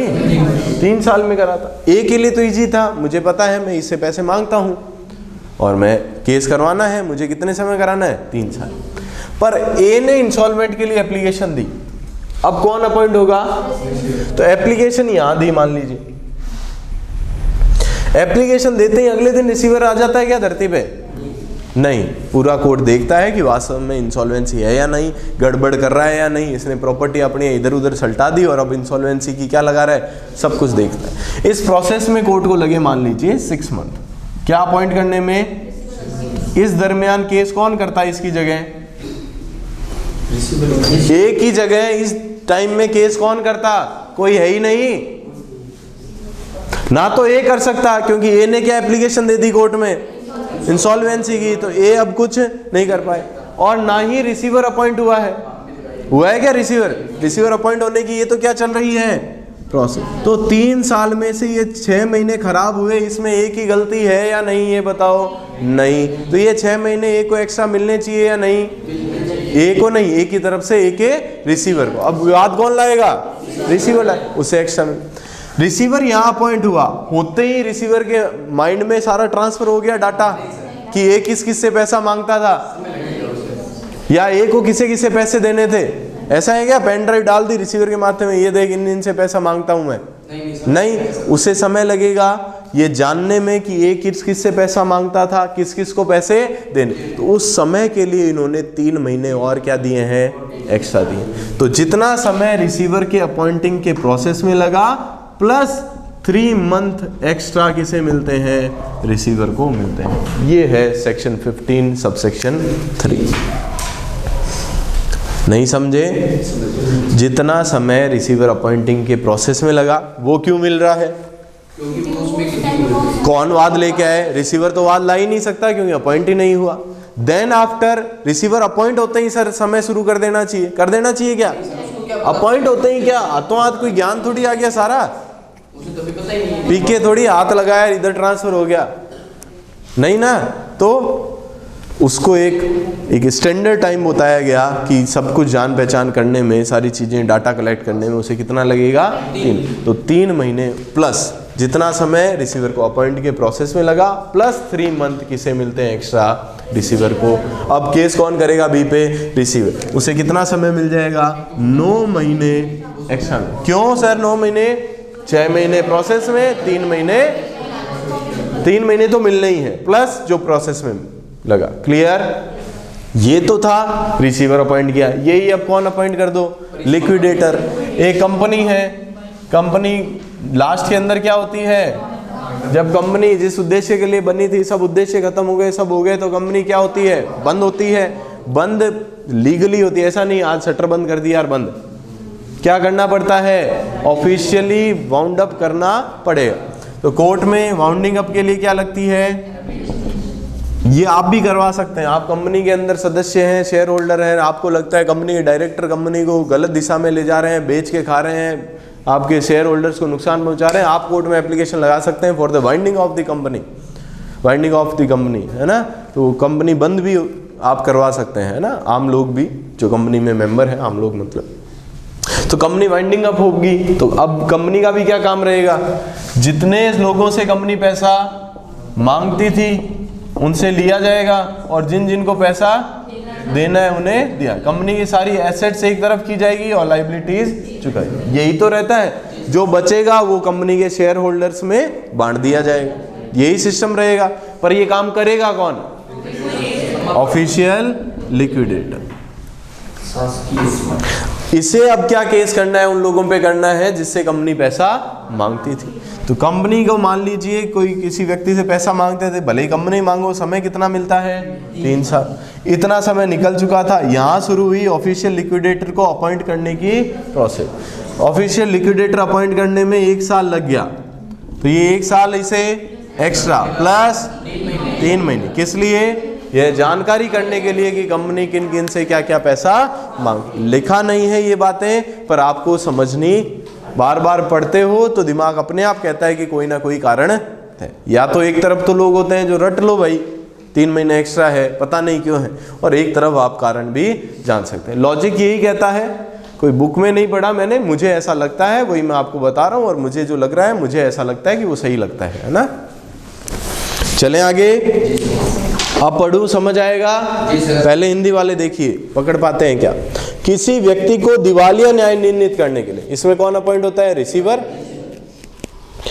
कार्रवाई में नियुक्त किसी रिसीवर या अंतरिम रिसीवर द्वारा या किसी के कंपनी के परिसमापन, इसमें क्या अपॉइंट होता है, अंतिम समापक, अंतिम नहीं है, समापक या अंतरिम, हाँ, द्वारा किए गए वाद या डिक्री के निष्पादनार्थ आवेदन के परिसीमा काल की संगणना में क्या क्या हटाया जाएगा। देखिए, वह कालावधि अपवर्जित कर दी जाएगी जो ऐसी कार्रवाई को संस्थित करने की तारीख को प्रारंभ होकर, यानी कैसी कार्रवाई, रिसीवर या लिक्विडेटर अपॉइंट करने की कार्रवाई को प्रारंभ कर, है ना। यथा स्थिति रिसीवर या समापक की नियुक्ति की तारीख से, वहां से शुरू होकर, जैसे आज शुरू हुई प्रोसेस, इस कंपनी को लिक्विडेट किया जाए तो सबसे पहले रिसीवर अपॉइंट करने की प्रोसेस चलेगी, वो सारी प्रोसेस प्लस उनके अपॉइंट होने के बाद कितना समय, रिसीवर या समापक की नियुक्ति की तारीख से 3 मास के अवसान होने पर समाप्त होती है, यानी इतना समय उसे एक्स्ट्रा मिल जाए। ये जो लिक्विडेशन की जो प्रोसेस चल रही है अपॉइंटेशन की, वो प्लस 3 मंथ। अंग्रेजी वाले पढ़ लें अब। In computing the period of limitation for any suit or application for execution of decree by any receiver or interim receiver appointed in proceeding for the adjudication of a person as an insolvent, or by any liquidator or provisional liquidator appointed in proceeding for the winding up of a company, the period beginning with the date of institution of such proceeding and ending with the expiry of 3 months from the date of appointment of such receiver or liquidator as the case may be shall be excluded। जो process लगा वो plus 3 महीने exclude कर दिए जाएंगे, यानी extra मिले। कोई दिक्कत यहाँ तक, पक्का जी सर। अच्छा, 16 ये क्या है sir, effect of death on और before the accrual of right to sue। आपने कुछ लीगल डिसेबिलिटी पढ़ी थी सेक्शन 6 में, याद होता, वो क्या था, ये देखना, आप खुद बताना है ना सेक्शन 16 पढ़ने से पहले। ये कॉज ऑफ एक्शन अराइज हुआ, ये समय खत्म हो रहा है, यहाँ पे क्या होना चाहिए, कोई लीगल डिसेबिलिटी, माइनर है, इंसेन है, इडियट, तो क्या होगा, समय शुरू नहीं होगा। कब तक नहीं होगा, सही नहीं हो जाए, यही था। यहां 16 में क्या है, समय शुरू होने से पहले ही डेथ हो गई जिसे केस करना है उसकी। अब हेलो, नहीं बोलो,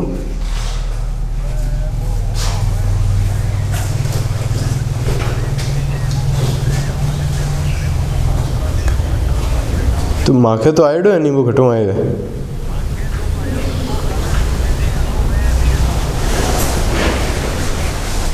ठीक है, ठीक है।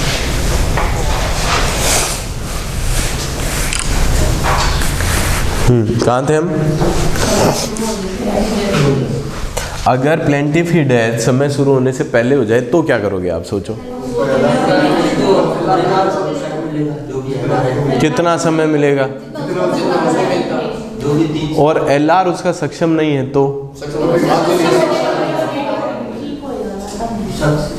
सक्षम होगा तब। यही बात है, पढ़ लो। Where a person who would, if he were living, have a right to institute a should, अगर वो जिंदा रहता तो उसके पास क्या होता? वाल लाने का अधिकार रहता। और make an application dies, मर गया कब? Before the right accused, यानी cause of action से पहले मर गया, या cause of action arise ही उसके मरने पे ही हुआ। ऐसा कब होता है? जो निरोगी था, अब निरोगिता से बनी रही उसकी मृत्यु तक। नहीं, दूसरी जो बात बोल रहे हैं ना, और where a right to institute a suit और make an application accrues only on the death of the person.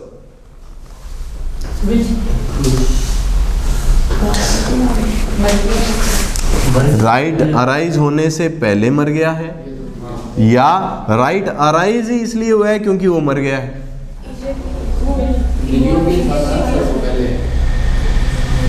Case करने का अधिकार ही इसलिए हुआ है क्योंकि वो मरा, जिंदा रहता तो अधिकार ही नहीं मिलता। इंश्योरेंस नाम सुना है क्या कभी आपने गलती से? मरने पे ही पहले मिल जाता है क्या पैसा? तो है ना, तो दो चीजें हैं, या तो राइट अराइज होने से पहले मर गया, या राइट अराइज होने का कारण ही क्या है? उसकी मृत्यु। तो वो तो केस नहीं कर सकता, सिंपल सी बात है। तो केस कौन करेगा उसकी जगह? पर LR कब से समय शुरू होगा? जब LR सक्षम LR उसके हों तब से। Clear? High. Where a person who would, if he were living, have a right to institute a suit or make an application dies before the right accrues, or where a right to institute a suit or make an application accrues only on the death of a person, the period of limitation shall be computed from the time where there is a LR of the deceased capable of, underline कीजिए, जब क्या हो जाए उसका, मरने वाले का LR capable हो जाए किसके लिए? ऑफ इंस्टीट्यूटिंग सच शूट और मेकिंग सच एप्लीकेशन। तो यानी कब से शुरू होगा उसका लिमिटेशन चालू? यहाँ वो मर गया तो यहाँ से चालू हो जाएगा क्या? नहीं, जब LR कैपेबल, अगर LR यहाँ कैपेबल है तो यहीं से चालू हो जाएगा। LR माइनर था, यहाँ मेजर होता है तो यहाँ से। LR पागल था तो यहाँ से ही होता है तो यहाँ से। कुल मिला के जब भी आप समय शुरू होने से पहले ही मर जाएं तो उतना ही समय किसे मिलेगा? LR। पर कब से? जब LR आपका कैपेबल हो तब से। क्लियर? प्रोद्भूत अराइज होना है ना, आपको राइट मिलना। कब से प्रोद्भूत यानी कब से मिलना शुरू हुआ है ना, स्टार्टिंग टाइम।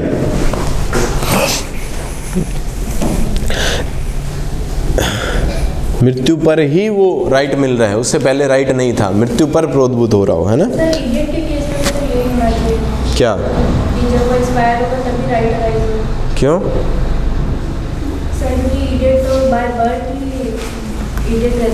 नहीं, किस चीज का राइट अराइज हो? इडियट के केस कॉज ऑफ एक्शन उस दिन ही अराइज हो, मतलब जैसे वो कॉज ऑफ एक्शन उसका था लेकिन तब भी वो इडियट ही था, लेकिन वेट कर रहे थे कि वो एक्सपायर होगा तभी उसका। सुनो मेरी बात, आप कल भी इस बात में कंफ्यूज थे। कॉज ऑफ एक्शन उसी तारीख को नहीं कह रहे हैं हम कि जब से आप केस करें, जब आपका राइट टू शू मिल जाए, कॉज ऑफ एक्शन यही रहेगा। आज मान लीजिए ये आदमी पागल है, इसका कॉज ऑफ एक्शन यहाँ है, ठीक है, और ये पागल रहता है यहाँ से ही होता है, तो ये कॉज ऑफ एक्शन नहीं हो जाएगा। आप कल भी ये गलती कर रहे थे। वो नहीं, सुन लो पहले मेरी बात सुन लो, मैं आपको कुछ और समझा रहा हूँ, अभी वाला पर्सन नहीं समझा रहा, पहले इस बात को समझिए। ये कॉज ऑफ एक्शन यहाँ से यहाँ शिफ्ट नहीं हुआ है। कॉज ऑफ एक्शन तो वही रहेगा कि वाद लाने का अधिकार कब मिला, वो तभी मिला। हाँ ये पागल है तो हम इसका टाइम शुरू नहीं कर रहे, कहाँ तक? जब तक वो सही नहीं होता। ये डेट यहाँ से यहाँ नहीं आ जाती कॉज ऑफ एक्शन की। कॉज ऑफ एक्शन तो कॉज ऑफ एक्शन वही दिन रहेगा जिस दिन आपको वाद प्रथम बार लाना चाहिए था, ये एक्सटेंड नहीं होता कभी भी। यहाँ कोई व्यक्ति मान लीजिए इडियट है, आप कह रहे हो, और क्या हो गया? मर गया, तो किस चीज़ का राइट अराइज हुआ? कॉज ऑफ एक्शन का मतलब हुआ कि मैंने किसी से पैसे लिए थे, वो मेरे को लौटाने थे जिस तारीख को, वो तारीख है कॉज ऑफ एक्शन की। इडियट, आप ये समझ रहे हैं कि इडियट जिस दिन मरता है तभी क्या होता है उसके एलआर को, इतने दिन तो इडियट था इसलिए समय शुरू हुआ नहीं। मान लीजिए कॉज ऑफ एक्शन अराइज हुआ, ये इडियट है तो यहाँ तक तो समय शुरू हुआ नहीं, फिर वो डेथ हो गई तो उसके एलआर को यहाँ से समय मिलेगा। आप कह रहे हैं उसकी डेथ पे ही क्या हुआ कॉज ऑफ एक्शन, नहीं, कॉज ऑफ एक्शन तो ये रहेगा। कॉज ऑफ एक्शन शिफ्ट नहीं होता, ये तो राइट टू शू का दिनांक हो गई, कॉज ऑफ एक्शन तो सेम वही रहता है। कॉज ऑफ एक्शन का मतलब इंश्योरेंस क्यों लिया मैंने, मान लीजिए आज मैंने लाइफ इंश्योरेंस करवाया है और नॉमिनी बनाया है कपिल जी को, तो मैं मरूंगा उसी दिन तो ये इंश्योरेंस कंपनी पे क्लेम कर पाएंगे, वो राइट टू शू कह रहा हूं मैं, वो कॉज ऑफ एक्शन कह रहा हूं। सबसेक्शन 2 जस्ट इसका उल्टा है। 1 था प्लेंटिफ के लिए और सबसेक्शन 2 किसके लिए है, डिफेंड। जिस दिन केस करना था, मान लीजिए मेरे को केस करना था, किसी से 5 लाख रुपए मांगने थे, तारीख दे रखी थी 31 जनवरी, है ना, और 31 जनवरी से पहले ही सामने वाला मर गया, अब क्या करूं, उसके एलआर पे केस कर दो, बात खत्म, क्लियर। कितना समय, उतना ही समय जितना अन्यथा मिलता। पर सुनिए, इसमें उसके कैपेबल होने का वेट आप नहीं कर, आप तो कैपेबल हो ना वाद लाने के लिए, वो कैपेबल नहीं था सर इसलिए मैंने शूट नहीं किया, ये बहाना नहीं होता है ना भाई। सामने वाला कैपेबल था इसलिए मैंने शूट नहीं किया, ये बात कहोगे क्या आप, सामने वाला पागल था इसलिए वाद नहीं किया। कहीं भी लीगल डिसेबिलिटी में ये लिखा था क्या, ये सामने वाला माइनर हो, सामने वाला पागल हो तो आप वाद नहीं लाएंगे, आपका समय शुरू नहीं होगा। आप पागल होने चाहिए समय शुरू नहीं होने के लिए, है ना।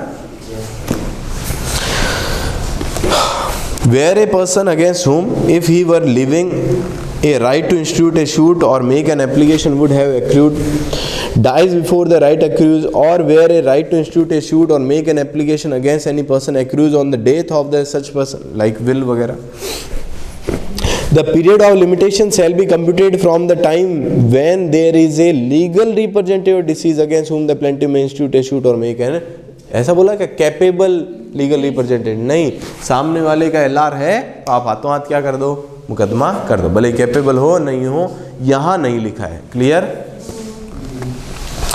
Third subsection important, nothing in subsection 1 and 2 applies to suit to enforce right of preemption। आपको पहले भी कहा था, आगे आएगा, प्रीएम्पशन में कुछ भी कर लो, चाहे आप पागल हो, चाहे आप माइनर हो, चाहे आप मर भी क्यों ना जाओ, समय एक्सटेंड नहीं हो। 1 साल मतलब 1 साल, सर मैं तो वो जिसका राइट था वो तो मर गया था, भले ही मर गया था, एलआर तो अभी 18 का हुआ नहीं, भले ही नहीं हुआ था, आपको टोटल कितना मिलना है, कॉज ऑफ एक्शन से 1 साल, समय रुकता नहीं है प्रीएम्पशन में, क्लियर। सेकंड, और shoot for possession of immoral property, स्थावर संपत्ति के किसी भी वाद में, किसकी, उसमें भी यह समय रुकने वाला नहीं है, डेथ पे, समझ गए। लीगल डिसेबिलिटी पे रुकता है, आपको पता हो तो, ये पोजेशन के लिए वाद करना था, यहाँ किसी की डेथ हो गई, समय रुकेगा नहीं, क्योंकि पोजेशन में 12 वर्ष के बाद तो आपका राइट ही समाप्त हो जाता है, 27 याद होगा। और लास्ट, हेरिडिटरी ऑफिस, तो मंदिर में पुजारी का पद है या ऐसा कोई भी पद है, तो उसमें भी आपकी डेथ हो गई केस करने से पूर्व, तो आपके एलआर का वेट नहीं किया जाएगा। 12 वर्ष है टोटल इसके 107 के अंदर, 12 वर्ष में कोई केस करता है तो ठीक है, नहीं तो आपका राइट क्या खत्म, आपकी रेमेडी जो है लीगल रेमेडी वो खत्म, उस पर सेक्शन 16 की कोई बात लागू नहीं, क्लियर। अगला पढ़ लें, चलो बंद कर, कल करेंगे हम, वैसे सेक्शन 18-19 वो सेम है।